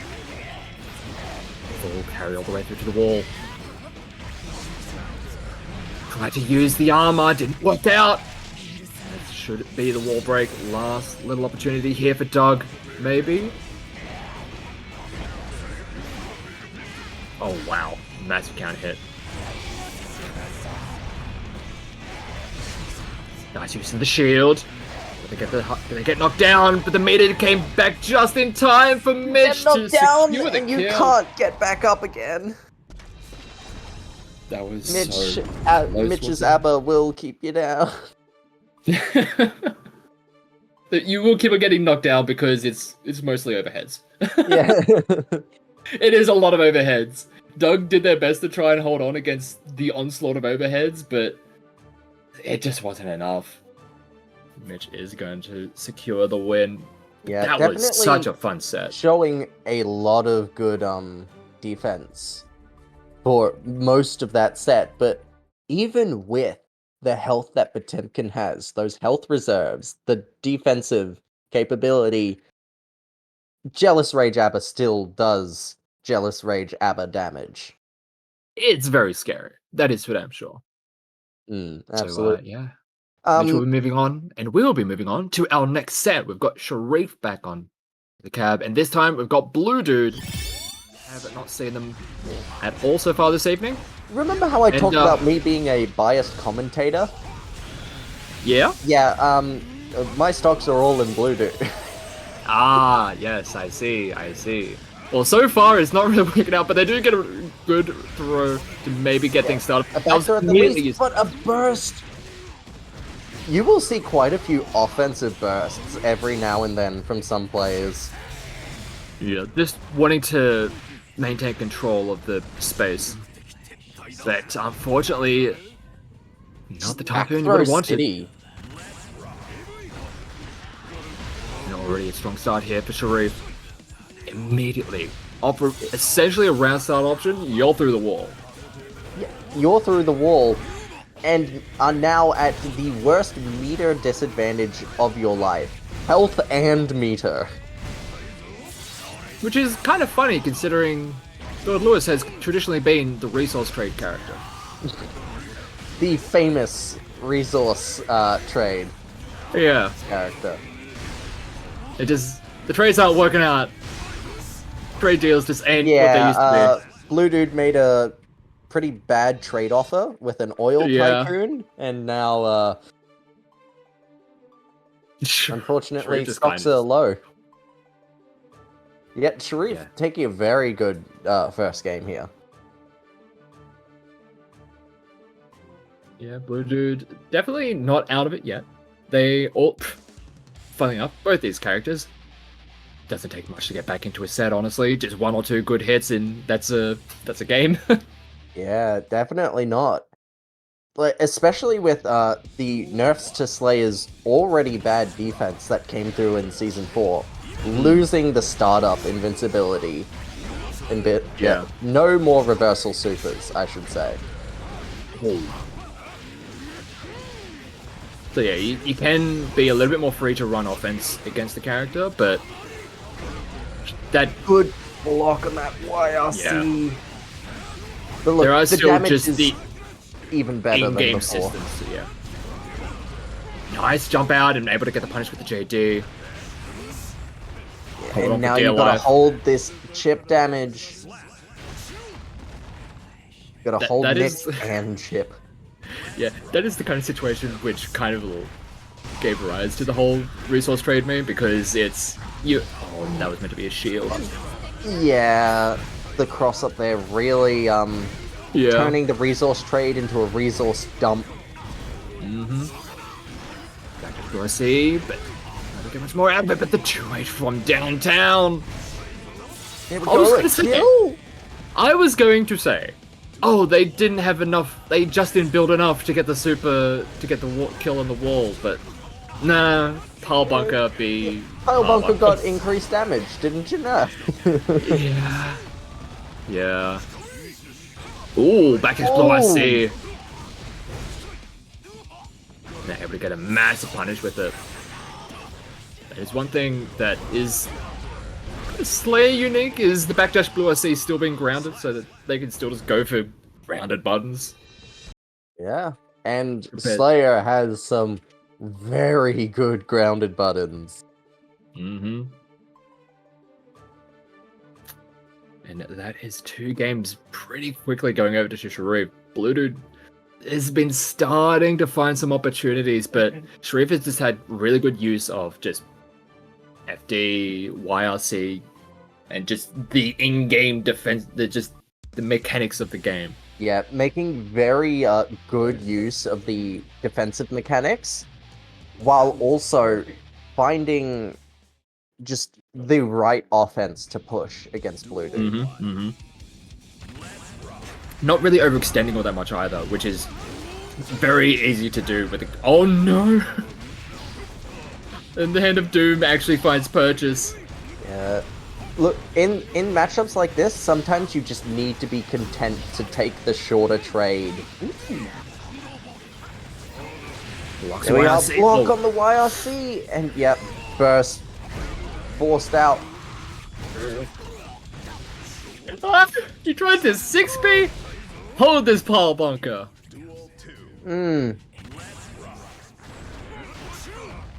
Sometimes you just couple Pile Bunker. He's got backdash in with the Yeah, just- delayed bump. All these pile bunkers are getting blocked in the air, which means that you aren't really punishable anymore.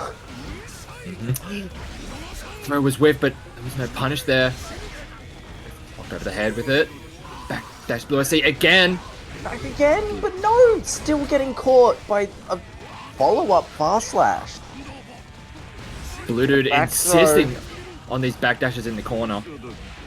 But another back throw.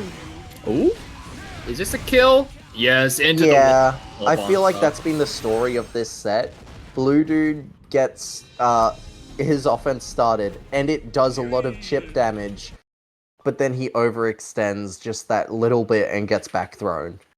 Yeah, Shreve just had the perfect defensive options throughout that set. Like, consistently. And sometimes that's what you need. Like, Yep. this is... Consistently correct is one of the Yes, best things you can be. Just choose correctly in this game.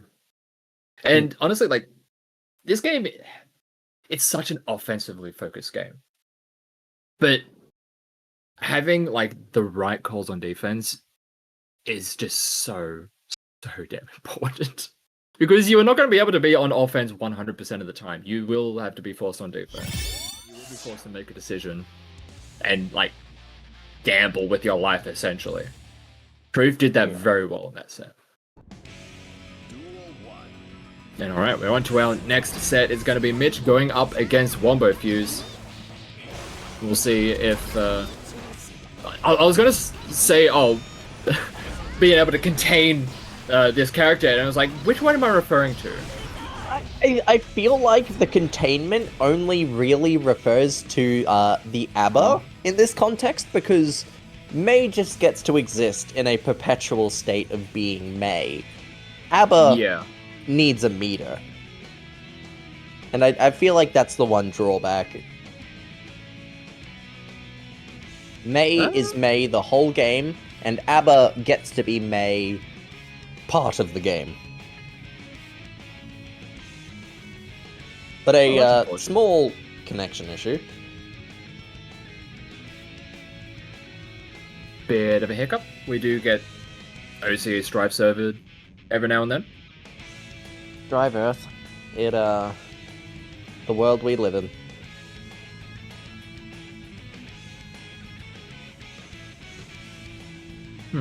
It wouldn't be an online tournament without some kind of connection, some kind of server-related thing going on, something to just kind of throw a spanner into the works. Yeah, we've already had a player quit out after losing, so you know. Look, it's Guilty Gear Strive. What else were we expecting? We're doing our best, okay?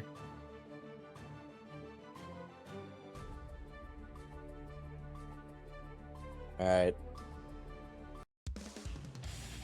Looks like it's ready to come back. Looks like they're just gonna run it Welcome back. to Game 2, everyone. No one won Game 1. It's gonna be struck from the records. Yeah, struck it. I too can speak English. Ooh. We were having this last week. We were having something similar to this last week, where there was just like some people were just like not able to connect for some reason. Yeah. Think this one may be a room issue, perhaps? Maybe?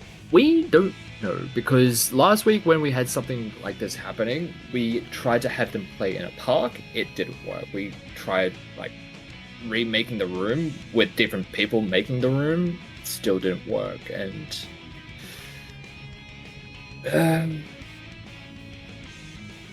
yeah, kind of an unfortunate situation. We're gonna try everything we can to get these two into a game, but it's okay. I've got a solution. You ready? Pokemon battles. They choose another player to represent them. Oh. And then they fight each other. Oh my god. No. That would be I think I just got another idea for one of my brackets. No, running that would be a logistical nightmare. You could never. Yeah, logistically that would be a pain. Yeah. There's already enough like having to wrangle. It seems like something you could run as a side event at a major, where you could assign people like, hey, sign up for if you want to be in the player pool, and then one for the trainer pool, right? And it's just glorified teams battles. Yeah. But alright, so while we hopefully get that sorted out, we are going to have Lilith up against Sharif on stream, so we can have some games while we can ideally get that game sorted. Yeah, we get something else to look at while the technical issues are being worked on, or given time to sort themselves out, I guess.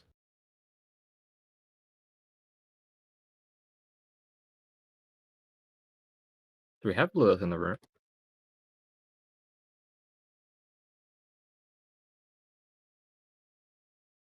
And hopefully we can get Sharif back in here. She was just in here. Where did she go? Calling all players named Sharif. Please get on the cab. Thank you. There we go. Ooh. Slayer up against Ren. What is defense? Yeah. What are your defensive options in this situation, other than probably just deflect shield is your best option as Slayer. What a round start! Oh, I mean, who needs defense? Really? oh my god! Yeah. Who needs it? Yeah. Yeah. Oh, that was Jesus Christ! What a. Okay, Sharif is just kind of, you know what we were talking earlier about, just making the right choices. Sharif has made like literally every right choice for like 2.5 rounds. Oh wait, 1.5 rounds. Like the last 20 seconds, which just so happens to be 1.8 rounds. Yeah. Oh, it did go. That's gonna hurt. Some alright damage there, but it looks like it got scaled quite a bit. Yeah, it did a bit. Cross-up sword explosion. Oh, it's only a single sword, so it wasn't the kill. Still in danger, yeah. Able to play this strike throw game off of that sword toss.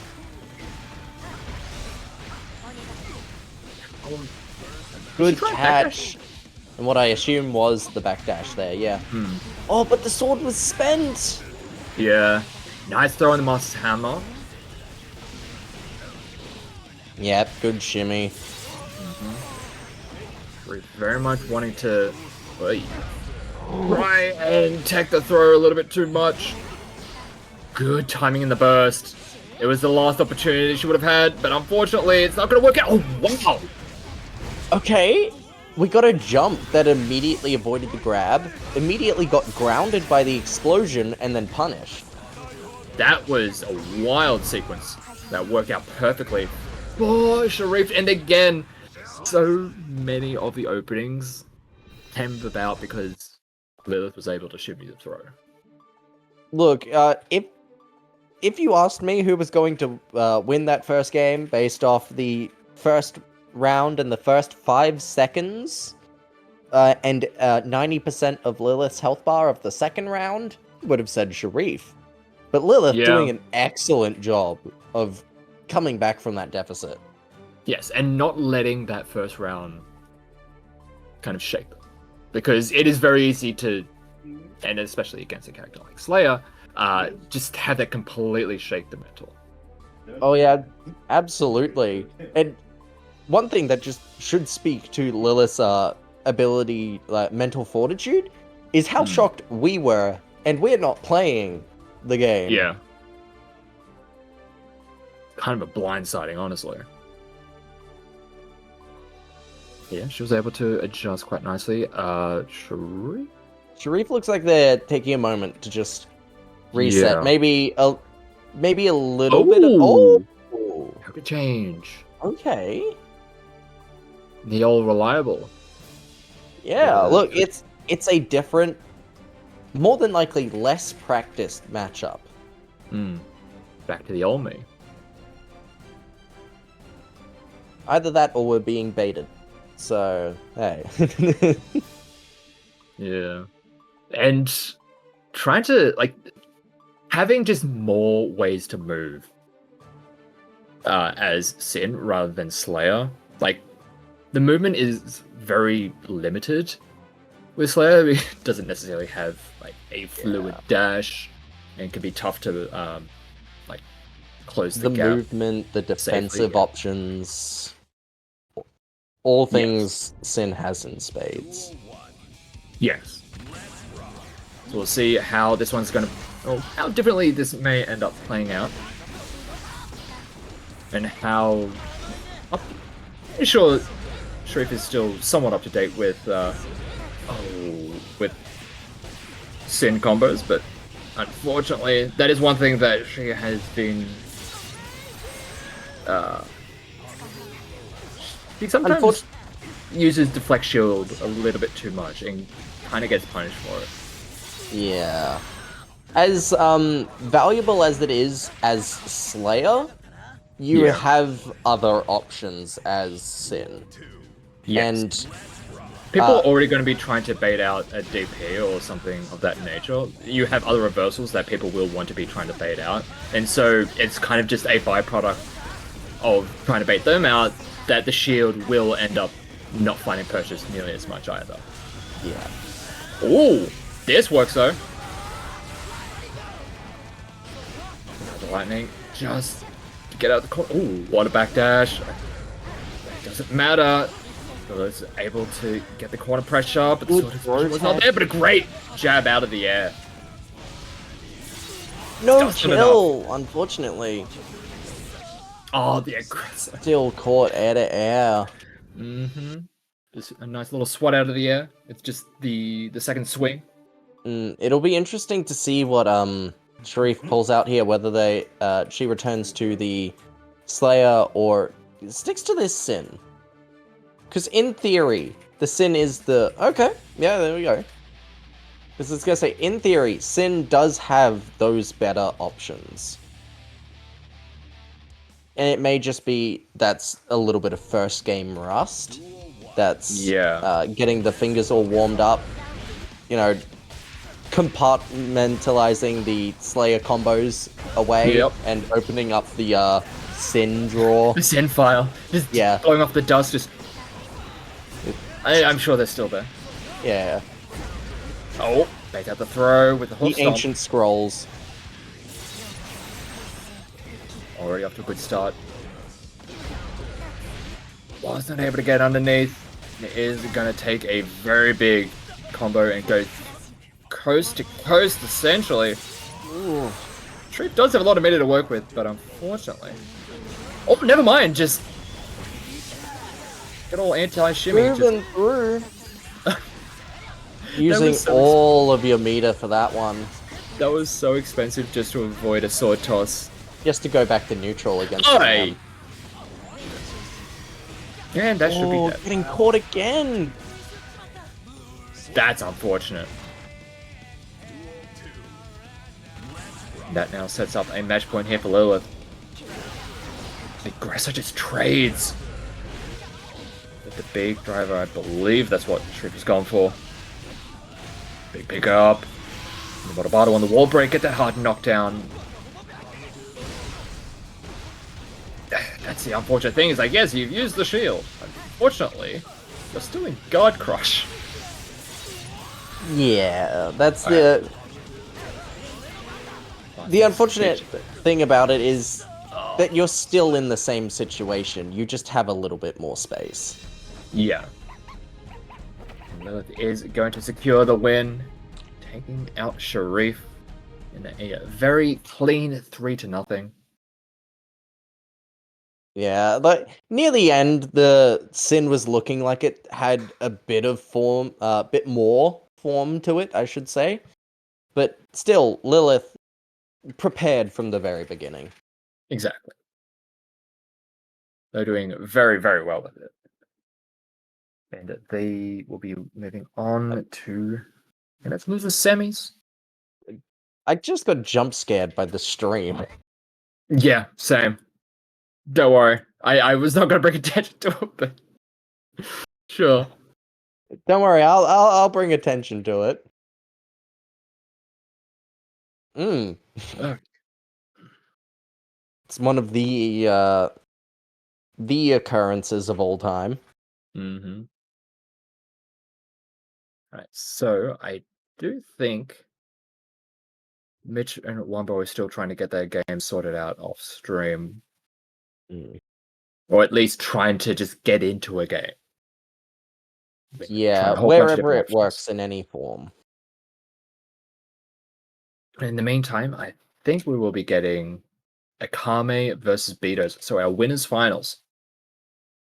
Yeah, I do believe those are the last two games available. Last game Yes. available yet. Yeah, Outside of we've that kind one. of played everything around that one, unfortunately, and it's really annoying when these issues show up at the point end of the competition because Yeah, there are very few ways around it. at the very penultimate point of the tournament, where if it Mhm. happens earlier in the thing, you can say, "All right, sorry," you can We can just try and sort that out off stream, and we can have other games kind of fill and the the other spot. bracket will move on. There are other game. Yes. Don't worry. Don't worry about it. Don't worry about it. Just I a little won't say guy. anything if you won't. But yeah, we've got Bidoza and Akame now sitting on this cab. Mm-hmm. Final moments before greatness. Final moments before winners finals. Yeah. This is a matchup that I think uh people have more favor towards Kai, just because of like some of the air buttons can tend to contest the space. And Mm. just like we saw this when Betos was going up against Wombo, where they were able to play a very good stop sign kind of game and just Yeah. be very reactive to like the approach options that Wombo was trying to use with the Mei. I think a similar kind of thing can happen in this matchup versus the Melia. It is a just as scary because you make mistakes and all of a sudden you're getting mixed 10 ways to next week. But it's not the worst it could be, but it is definitely not easy to catch. My if I had to hedge my bets, I would say it is still a little Kai favored, especially with the Capel nerfs as they stand.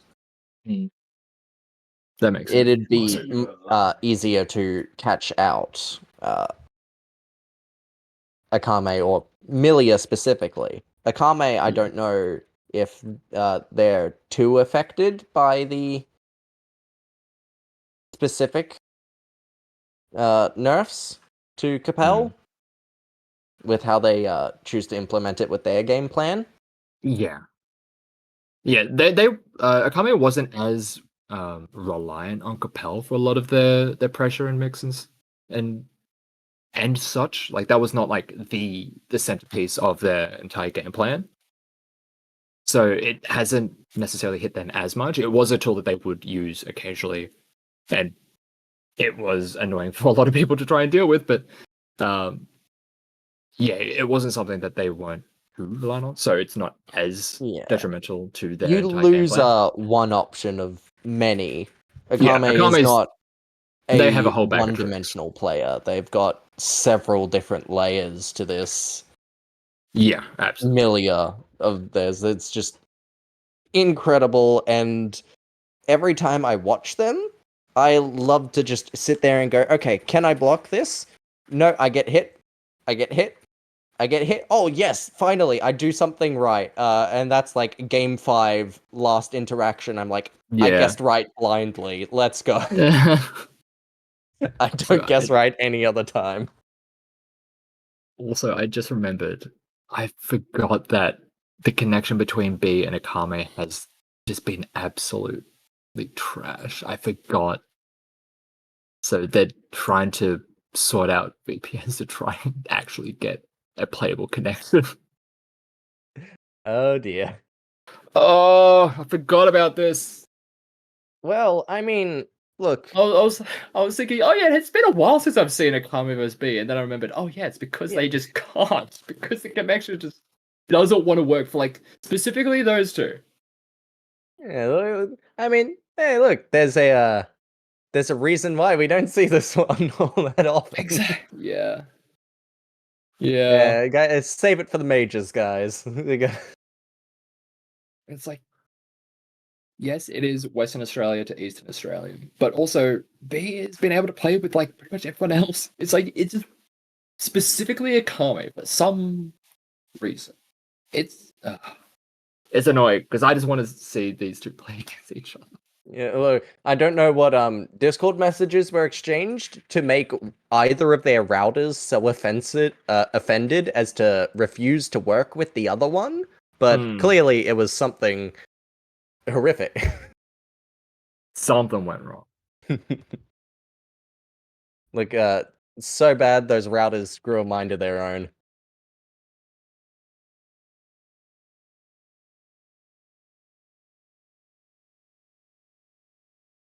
Yeah, slowly working through it. Yeah. So yeah, we're hoping that we can somehow VPN our way to a game between Akame and Bedoza. We currently have Wumbo and Mitch playing off stream because things just weren't working. I think some kind of VPN and some kind of something is happening. So we've got it all going on in this top 4. Or in this like top 8. Hopefully we can just get a game on stream. Yeah, hopefully. I think both players are trying restarting right now, maybe. I've seen a combination of them leave the room at this point, so trying to sort out VPN. Sometimes it's the best thing for it. Trying to reboot and oh my god. Maybe really just annoying. Going down, closing down the 50 tabs that they have open on Chrome or something. I don't know.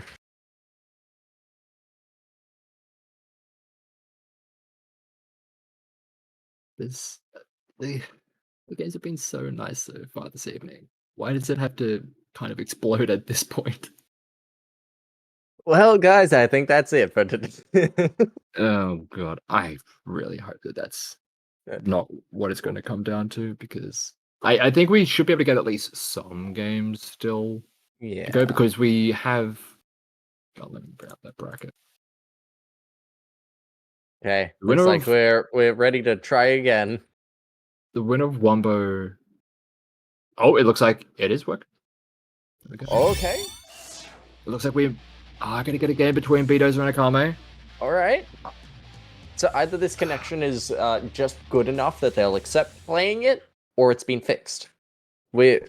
Remains to be seen. We will find out soon enough. Already off to a good start. Akame able to take the first blood. Checks the backdash with that close slash, just staggering that close slash. Yeah, you have to make a decision on defense. Unfortunately, Bedoza has been making some unfortunate mistakes on defense here. Using the meter to try and maintain the pressure, but Bedoza able... Oh, never mind. Just the aerial mobility of Millia, being able to just avoid these charged stun edges and still, like, keep your flight path unpredictable. Yeah. It can be very, very tough to deal with. Get 2D into the knockdown and having to deal with the high-low mix. Oh. TK Turbo Full to steal the corner. Akame is just... Whoa! That was a bit of a weird sequence there, but pressure is still fine. They still have good position in the corner, but with a good knockdown, Bedoza are able to maybe give themselves some space to work with. Bedoza a little low on health, but that could be everything they need. And a nice pickup, but unfortunately, wasn't really able to get too much more. Can you set up those stun edge? Oh, why? Wait for a burst. Akame, please. There was no need for that. Bedoza are just being so patient. Lots of players will burst bait for 1 second and then give up. Yeah. Alright, one round apiece. But Vito's are really starting to find the right opportunities. God, what is it with commentator curses? They're nuts. But a nice check on the 6H startup, and Vito's able to get a great opening. Good corner carry too. That's. It I thought can't corner hit. carry was Ino's and Slayer's thing. I mean, Sin's thing. Not. With patience. No resources left on either side, with just a little bit of burst for maybe a wild assault on the side of Akame, but gets caught backdashing. And there we go. Game 1 to Bedoza with that very good catch. Yeah, nice 2S to snipe the toes. And they'll take that first game. Hopefully the connection is fine for them. we went through so much just to try and get them into a game. Just to get these games at all. Like, if it's laggy for their end, thank you for bearing through it. Either way. It does look like off stream, Wumbo was able to win the set 3-1 over Mitch. Alrighty. Yeah, it looks like they just needed a bit of time, I guess, for servers to sort things out. Ooh. Let's use the burst there. Kame just trying to find their way in. Betos has a lot of resources to work with, but can't really do too much with it once you're starting to get hit. Oh. Good defense. And a big hit out of the air into the very early Ride the Lightning. Has the meter to keep it going. Thunderbolt almost gets him on the wall, but an interrupt.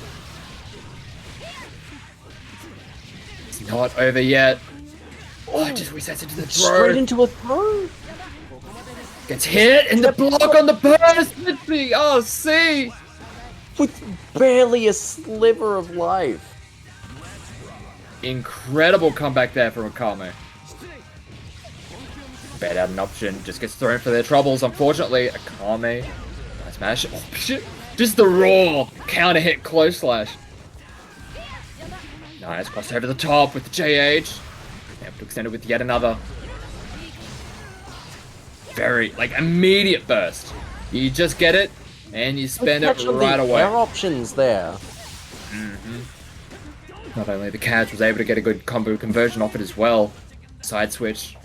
Now has the corner positioning. Nice.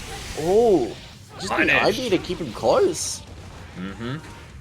Able to get the punish that they needed. Deals with the DP, and the burst came back just at the very end on that last hit, so was not able to use it. And Akame was able to get a game on the board. Yeah, that was 1-1, right? Yeah.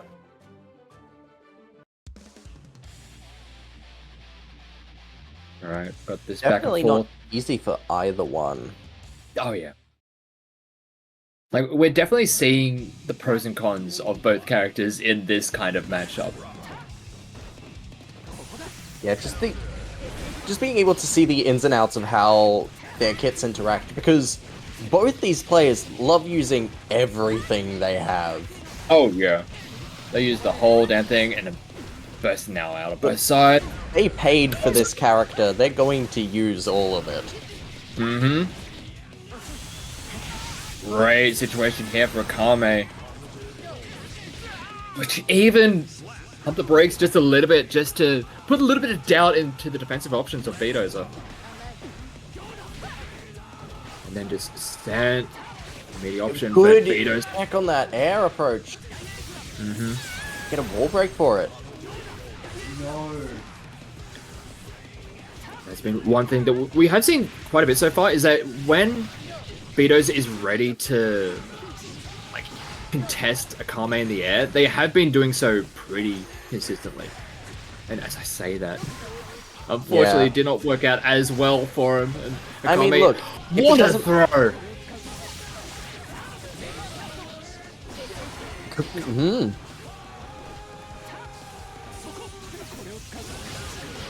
Hey, what a weird trade. Good old instant Batman. Alright, using up this burst. Scary situation. Have to hold the plus frames. Yeah, tap does okay. After everything, the patience is like waiting for B to do anything, and it was just a tap dust. After everything I've sacrificed, a tap dust does me in. Yeah. God, relentless pressure coming out of Akame. Yeah, but catches backdash using the meter.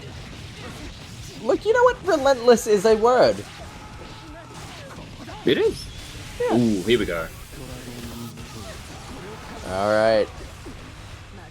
Oh my god, the amount of hits that has. Holding on in the And corner. the amount of hit stop on each of them too is Yeah. incredible. You got burst. Immediate use too. Whoa!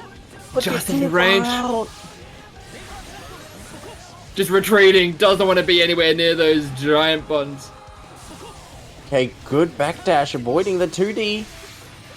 GD Better, yeah. catches. I was expecting an air throw there, but either way, Akame seems to have having worked out. Yeah. Ultimately. Yeah, Beto's able to secure the round. And it did feel like towards the end there, Akame just didn't really have a lot of resources to work with because they had to spend so much on it just FDing. Yeah, The amount absolutely. The amount of chip that a lot of the Dragon Install enhanced moves end up doing. And also just trying to create as much space as possible, trying to create an opening, but unfortunately, by spending so much on the defense, didn't really have enough to make that opening on offense. Yeah, much harder to enforce your offense and keep those openings if you don't have the meter. Exactly. So coming into a game 4, and already Akame off to a great start. And yet, straight into this hard knockdown.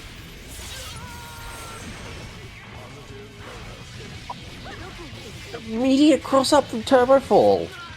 And there we go. Tico Turbo Fall. It makes it so tough to know which way you're supposed to be blocking. We saw Betos just start running because I think they were trying to maybe backdash. And unfortunately, when it goes the other way, you just start balking it. Plus frames, gets caught low. Done. That was a kill, doesn't Yeah. it? Oh, and it does. Yeah, no, that's the low health of Milia right there. The match point here for Bedozer. The jump in works. Over the top. Below gets tagged by the Artemis trying to contest. There was so much on the screen there. Yeah. Get to set up our mix again. Doesn't press into it that time. But the Capel was still... Oh, and no burst on the table now, but you get caught! That is 6H! That's a massive counter hit for Bedozer. Oh, just but goes the close underneath. splash! Yeah, the hair card just goes straight underneath and just set them up in the perfect position to get the close slash punish out of the air. And is going to set us up with a game 5. We love to see it. After waiting so long, the payoff. It's finally arrived. And we're being rewarded with such a good series between these two. Both such incredible players.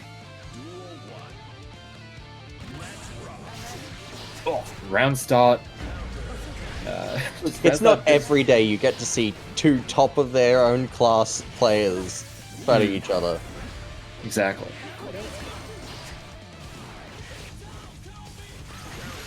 And especially with how much finagling they had to do to make sure that the game would even allow them to. Yeah, look. Oh my god, that bait tap throw as well! Oh, that's nasty. And the burst does eventually come out. Long have we waited. We're talking about how the Capel worth it.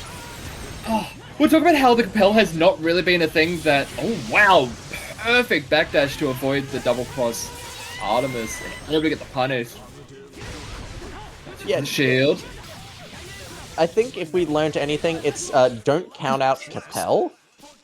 Yeah. You can nerf it. You can still use it. The option is still there. It still does it still functions in a manner, not as well as it did before, but It still does I mean- its job. Maybe not as well, but a job done is a job done. Exactly. Drop down JS. Maybe went for the burst. It does come out, and again, we've been seeing this so much. After the burst, Ikame just walks head first into a counter hit 6H. What? Okay. Huh? Into And it picks up? and Oh, the but the block from burst phase. Oh my god! What the hell is this kid? That is one way to finish a set with a B-dozer install. That is the most Beatles way to end a set, honestly. That is nuts. But yeah, that is going to secure Beatles a spot in the grand final on the winner's side. Yeah. That was kind of nuts. Very well played on both sides. Akame is still alive in the bracket, but And look, regardless Cool. of who won, there was going to be an absolute demon in losers finals waiting for whoever Absolutely. comes through. if we are moving down to our lower bracket, it is going to be Wombo going up against Lilith. We finally were able to get some of those games played off stream.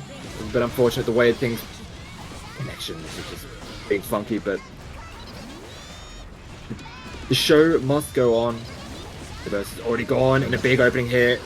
Look, Immediately you burst get out. what you get, and to be fair, what we've gotten has been so good.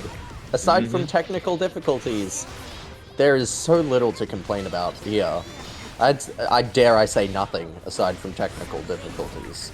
Exactly.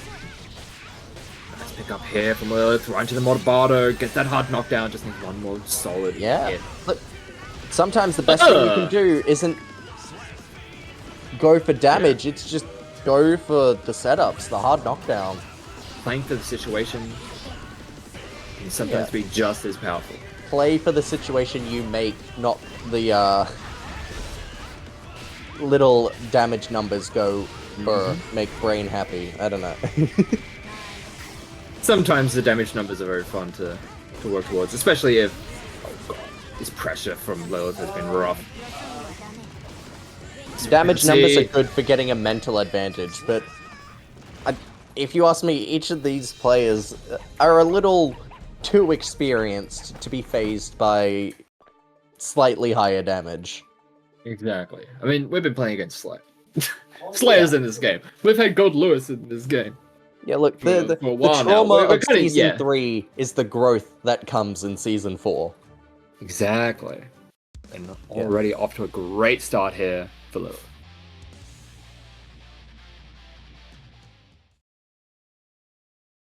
Yeah, just making very good use of the pressure that Ramlethal can output. Even if the damage isn't quite as explosive as May, you don't need all that damage when you were consistently being able to put yourself in a winning position. And yeah, that is one thing that Rem can definitely do. Just control the situation. And just continue to apply pressure, but a big counter hit does force out the burst eventually. The tap dust from Wombo. Have we get the opening. Holy shit, that kills. Yep. Fair enough. Yeah. Carry on. Alright, business as usual. Keep going. Yep. Nothing strange here. Just another day in the office. What's it gonna be? And again, it's gonna be yet another tap dust, but immediate wall split. Is it going to be cashed in on? A great air-to-air check there from Lilith. We do be doing a little bit of mashing on the jab. Almost gets the kill. just wanted to play around the burst, and Wombo just with the longer range buttons just working out in the neutral. Yeah, Able to get the hit. Mei has some very good disjoints on quite a number of her normals. So, and Ram does too on a few, but Yeah. Mei's really hurt and are very good at winning, even against other disjointed normals. Yeah. Oh, yeah. She's got some really good ones. And, yeah, it just did seem like Wombo just kind of successfully overwhelmed Lilith at the end there. Nice check out of the air. Maybe didn't too... wanted to play around the burst a little bit there, but unfortunately Lilith not biting. So this guy's, the swords are not there. Give an opportunity for Wombo to actually land the screws a little bit, but a great jab out of the approach. Oh, that's a bluey. Unfortunately, getting caught there. Big counter hit. And might be able to kill. Yeah. Yep. Sword toss was enough with the wall break damage. It is really tough to call between these two because it is just so... both of them are just swinging. And they're both capable of just running the show completely good. Whoa. We've seen the dust connected at least a few more times than what we probably would have wanted. But a massive, massive amount of damage. Oh, God, swatted out of the air with the high sword toss.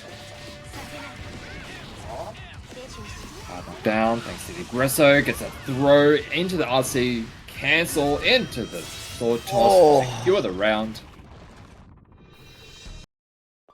And Lilith now up 2-1 here. The return of the pendulum. Mm-hmm. Back and forth, back and...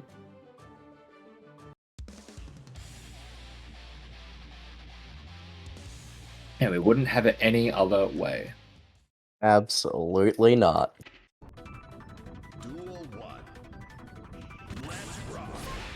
But now the only question is, can Wombo learn from the mistakes of games gone past and bring us back to another Game 5? Or will Lilith be able to complete this?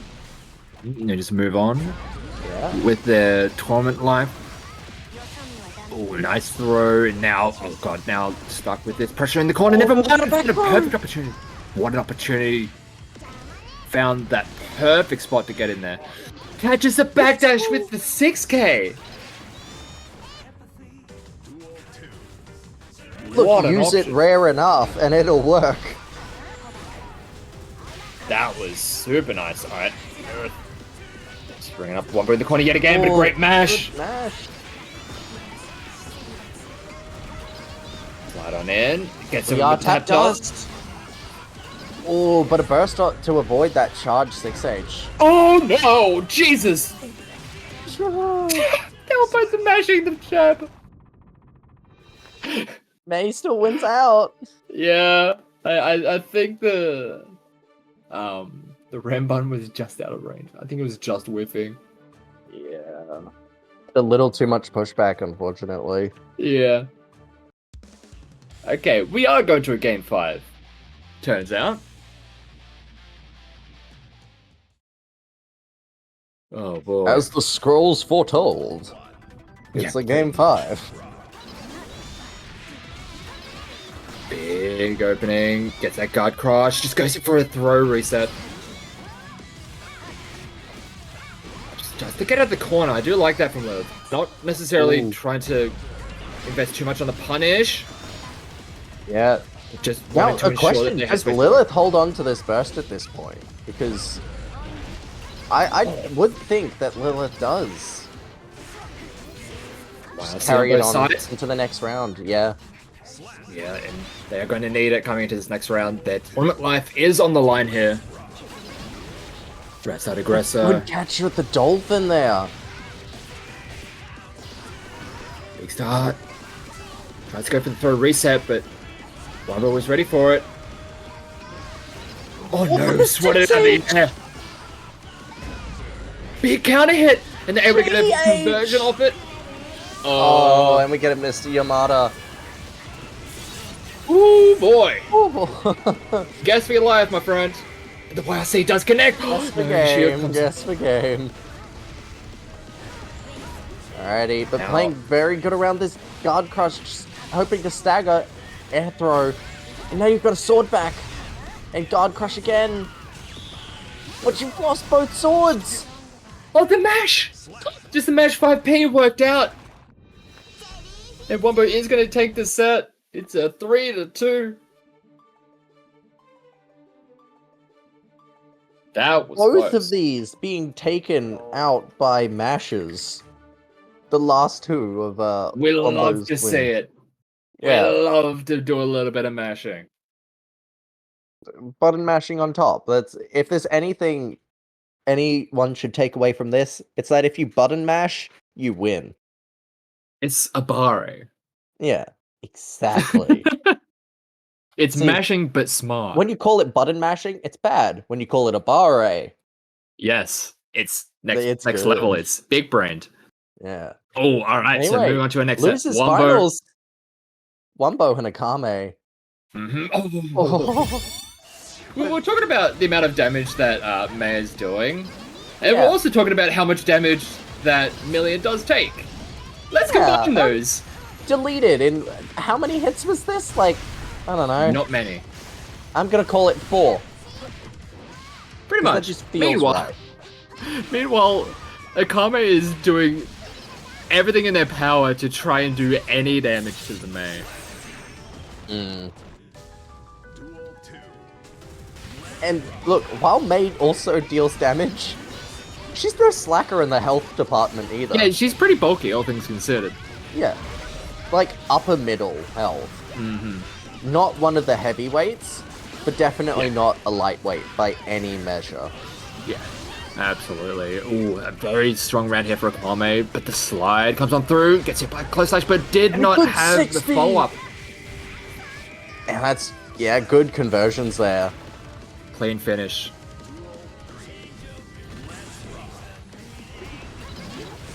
Goes over the top of the 6P, did not Yeah. connect. Explosive levels of damage.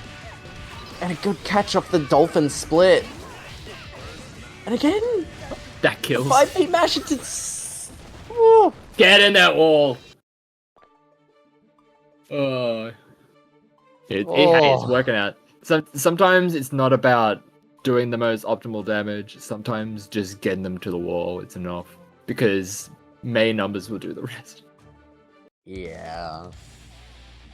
Or probably Millie's numbers doing the rest. Yeah. I think it's a little bit of both, and Yeah, a little bit of them column A, a I little feel from like column the B. best way to put this is that Akame is playing a bullet hell, where if he gets hit, he dies. Pretty much. Nice mash out of the Tempest. Okay, an immediate burst out of Akame. Doesn't want to be dealing with that whatsoever. But great air to air. Set up in the corner. Nice patience. Yeah, Set we up get a another good throw. throw there. Oh, Okay, this is good scary. use of that close slash stagger. Is that a safe jump? Yeah. They just got hit with the second hit. Uh, Wombo, I what were don't you know- doing, buddy? I'm going to hedge my bets on hand maybe slipped. Or trying to like maybe close slash him out of the air, like would Yeah. probably try and do against say Ino or like a Sin DP. Oh, nice block on the burst. Maybe it's just that, I don't know what to call it, mental state, where you're a little too prepared. All right, You Wombo rush not out of your it yet. options just a little bit.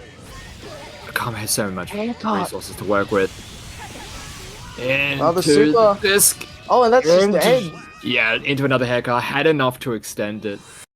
There Million you damage go. is not the highest, but it was more than enough there with a little bit of an investment. Mm. Yeah, look, They're not it's going- death by 1,000 cuts. Alright, And I, the more I see Milia play, the more I feel like she's similar to Release Johnny, where a lot of it is depending on how much you can psych out the opponent, means you can get away with so much and just kill them. Yeah, I I'm can talking see that. about Release. Johnny now, he doesn't need it. Like, I will fully put that out there. I Oh, play yeah. him, and I will never downplay that again. He's top 4. Right? Oh yeah, for sure. But Milia still has that same weakness where you need to push a sort of mental barrier onto the opponent. Interesting. That's at least what I see from a viewing perspective. Because the more you overthink Milia's options, the harder it is to catch her on her movements. Yeah, it's Because very I believe easy we to saw in the overthink B-Dosa and set, Yeah. just chucking out that 5P, catching it. Sometimes the simple options work. Yeah. No need to Don't overthink it too. overcomplicate anything, just... It helps to know all of the options and like all of what Akame is able to do with this character. But sometimes you just need to have option selects. Yeah. Especially don't- considering the longer a set goes on, the more exhausted you will become trying to Exactly. consider every option. Big counter hit, and that's going to take care of the round. Yeah, evening it up. It will. English.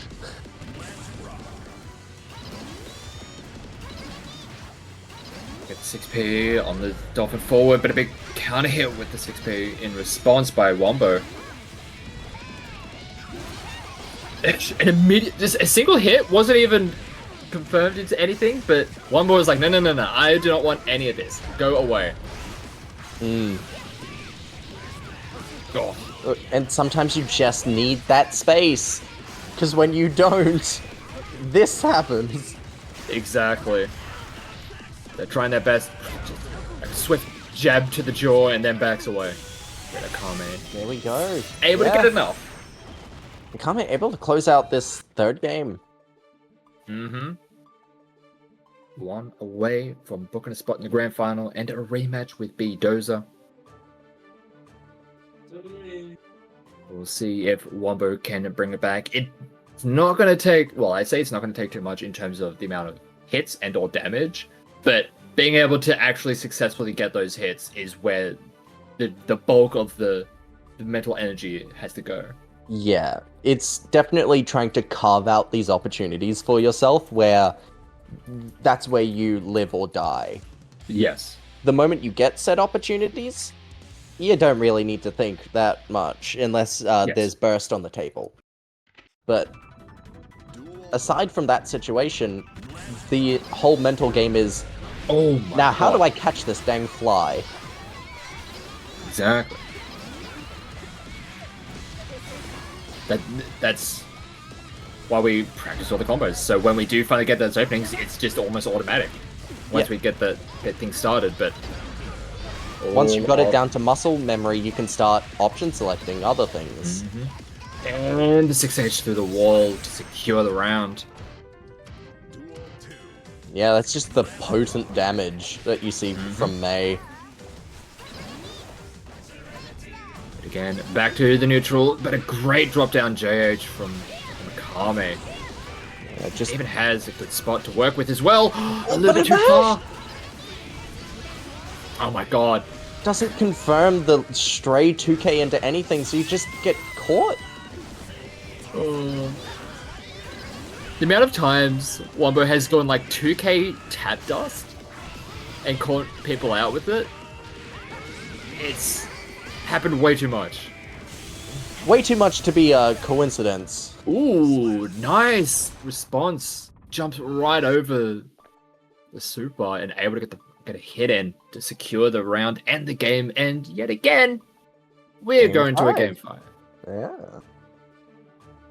Always very good to see. I was curious if Akame was going to take a moment, maybe have Wombo fuse cool down from the Oh, kind of ice it a little momentum bit. that they were picking up. But yeah, I mean, it's not illegal, but Hey, we have time. yeah. It's a gold burst. You know, Akame's always ready. Mm-hmm. Got the right opportunity to get a burst down in response there from Wombo. Just a lot of hitboxes being thrown around. Oh, not super strange Oh. super, but the PRC keeps it safe, and now you get a good punish off it. Yeah, Wombo thought they were going to be doing the smart thing of punishing the startup, but no, Akame already had the meter to keep their own super safe.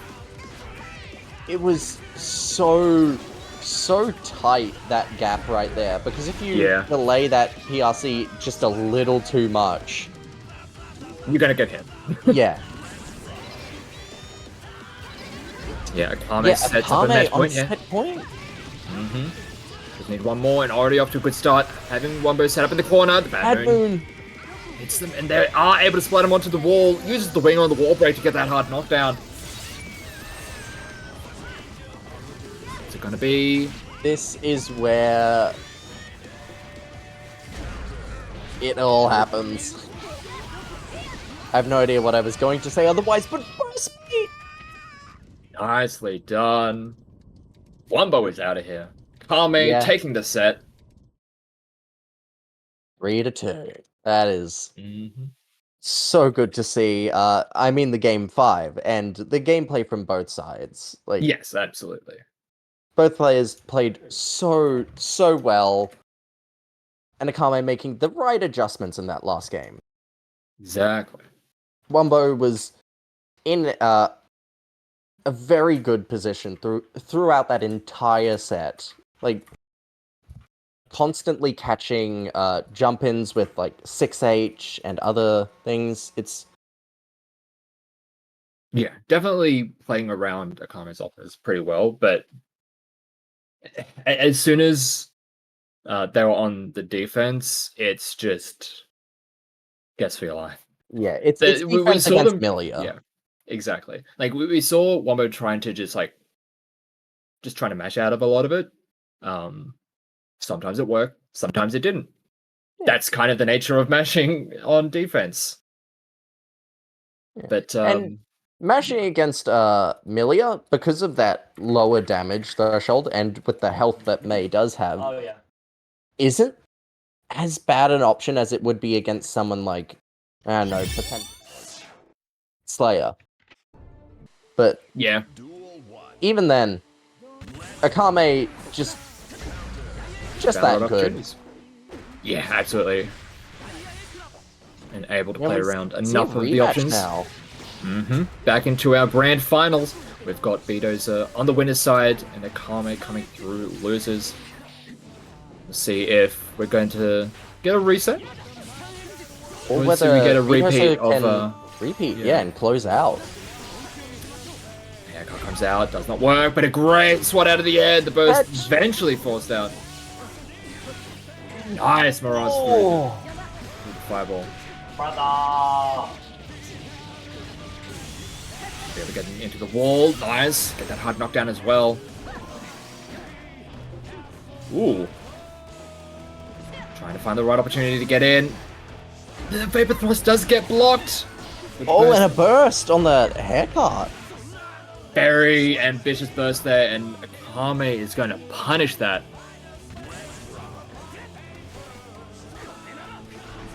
Akame trying to find the right opportunity to run in, going in over the top, but the 6P out of Bedoza was there waiting for him.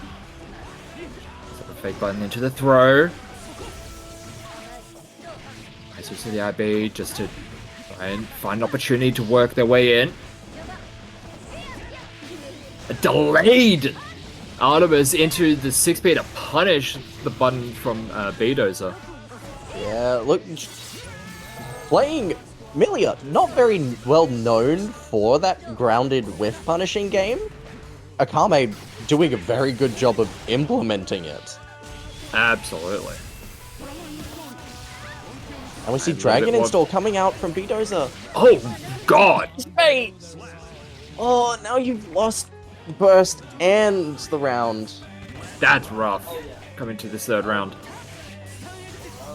Checking out. I mean, it's Checking out only this the first 26 game. Mm-hmm. Yeah, that's not something you want to give up too easily, unfortunately. The reverse hit. Gonna be able to use everything. Spend it all. God, Yeah. Coast to Get a wall coast. break. Plus trained. Not even needing to spend, just expecting Akame to respect it enough. The trade. Or Akame on a sliver of life. But the 6k! Sometimes unorthodox times come. You need some unorthodox. Methods, yeah. Like, Yeah.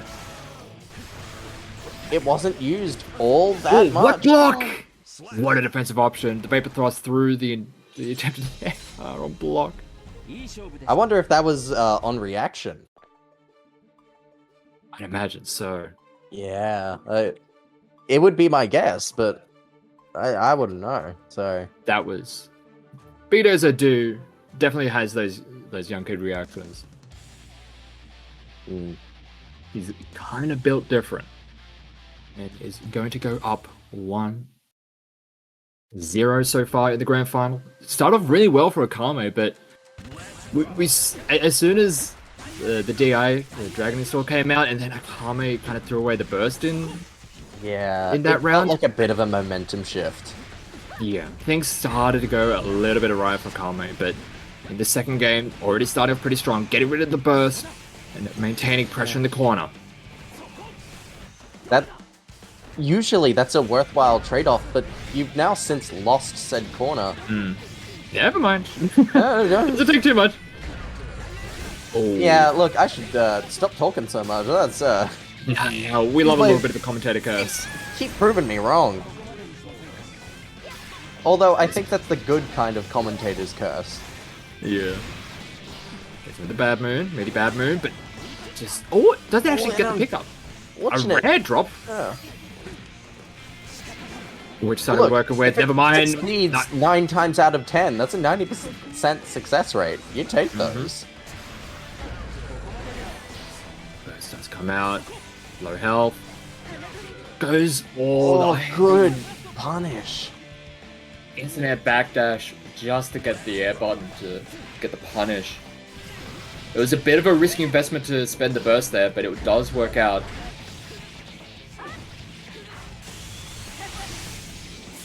Kame already off to a good But round look going at on that here. burst already creeping back up. Don't look at the health if you want to stay positive, but That doesn't kill. Oh, what? oh, Oh, okay. half screen whip punish with the Artemis. Let's go. Artemis. Okay. That's pretty funny. My bad, Artemis. I wasn't familiar with your game. Maybe 5k. Tries to find a right opportunity to press button to get in there, but I mean, as you were saying, just been whiff punishing Milio pretty damn well so far.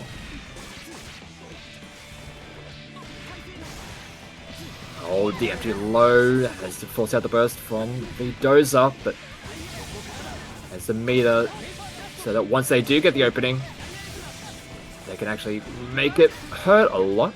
Ooh. Akame has so much to work with. I see back. Oh, gets caught out Quick there. dump of resources, What? and you're dead. They're able to finish off. Okay, Betos are going up 2-0. Yeah, they're in a great spot here. Just need one more, and they will take out the evening. Yep, look, Akame has kept it close. Yes. That is something we cannot take away. But Bedoza has been consistently correct. And Yes. again, keeps to those simple OSs, option selects. Oh, yeah. And it's just choosing the right option. Yeah, and whenever Betos is able to get a hit, we'll talk. There was like that one kind of a drop, but like 9 times out of 10, he's going to make it hurt. Every time they get an opening, they are able to really make the punish hurt. Yeah, like, your average player will get it right about, like, 6-7 times out of 10. The fact that Bidoza and Akame have been getting it right 9 times out of 10, 9.5 times out of 10. Yeah, they're just so consistent with their punishes, so consistent with their conversions. Oh, Oh, no, but unfortunate. a little too early for the throw rip. But a good YRC. Bit of a scary situation, but able to Catch. get them set up in the corner. Never mind, just goes to the other side, Hey, sets up the disc. disc. The BRC Ooh. and into the throw. I like that one. And then Oh, there we go. Multi faking out of an overhead. There we Eventually go. rips overhead. And RC on the Lust Shaker just to close it out. Nice. GP2D to catch. Oh, What's catching a backward backdash? backdash. Yeah. Yeah. Look, if there's one thing 6H has been so consistent at, it's been catching these backdashes. Absolutely. Nice 2P mash, but unfortunately wasn't able to get much more out of it. And the 2K2D into the right, the Lightning should take the round and set up the match point here. Yeah, Because this just is needs one do more. or die here for Akame. Nice use the Wild Assault, doesn't get the full extension, but still in a pretty good spot. Hey, Happy with good where whip things are punish, going. but you don't get much off it. Taking it steady in the neutral. Okay, Karma gets the knockdown, Hey, they can get things started. Alrighty. Using a wow. meter for a little bit more ambiguous mix that time, but the DP! Nice! Did not want to have to deal with the Artemis double cross. Rock state And applied! again! Okay, the burst does good come out. burst out here. What a Good check catch out of the there air. by Akame. Push it through. FD to stop momentum. So much meter being spent. So close. And there's This nothing is left. no goes up the health top. on either side. But it The doesn't kill! OTG haircut wasn't enough. And it jumps. The air throw is what's gonna finish it off. Jumping over the super to avoid chip, and then snatching Akame out of the air. What a way to finish it. Oh boy, that was so close. The haircut OTG just not doing Oh. enough. Unfortunately, tried to just force the issue. But unfortunately, Beatozer was just ready for it every step of the way. Look, a sliver of health and a dream is all Yeah. Bidoza needs. Yeah, that was happening quite a lot over the course of this tournament. For honestly, both these players, they had so many great comebacks at such low health totals. Yeah, The Was clutch factor on these two, it's nuts. incredible. Like, honestly, incredible showing from everyone that we've seen today. Oh yeah, just an absolutely awesome tournament all the way through. From the very start all the way through to the end. Just incredible players. Thanks everyone for signing up. It's always I always get a little bit worried. It was like, oh, we're going to have people to actually are we going to have games to watch? But every time we get like upwards of 30 people like consistently, and I appreciate the People scene want here. their points. Exactly, and they also just want to play Strive, Yeah. Look, which is just as wild. crazy concept, I know. Like, I know. We like the games we play? Huh, kind of wild. dang. But what do you mean you enter online tournaments? That's kind of seriously. But yeah. Thank you very much for coming. So much fun, but just I know I enjoy watching everyone playing, improving, giving it their all, win or lose. Proud of everyone for coming by. Always a good time. Also, thank you again, Regan, for hosting the stream. Thanks, Fractal, for TOing and taking care of people while we just yap for 3 Yeah. hours. While we have fun in the front, those two are working tirelessly in the back. Yeah, So yes, couldn't run it and I without believe them. on that note, believe on that note, we're good to finish up here, Regan. You got anything you want to? No, that's it. Thanks. Cool. you two Alrighty. for providing good commentary for us. Thanks everyone for joining. See you guys next week. Thank you, everyone. Yeah, thank See you, you next everyone. time. Bye bye. Take care. Yeah. Bye bye. Actually, I need to find someone to raid, don't I? Lawson. I can't just say bye like this. Oh God. Hmm.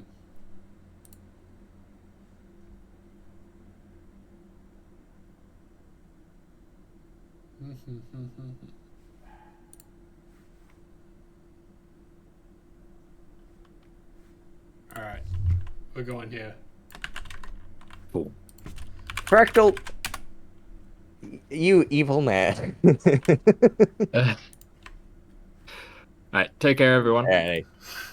See you around. Goodbye, everyone. See you, everyone. Have a good one.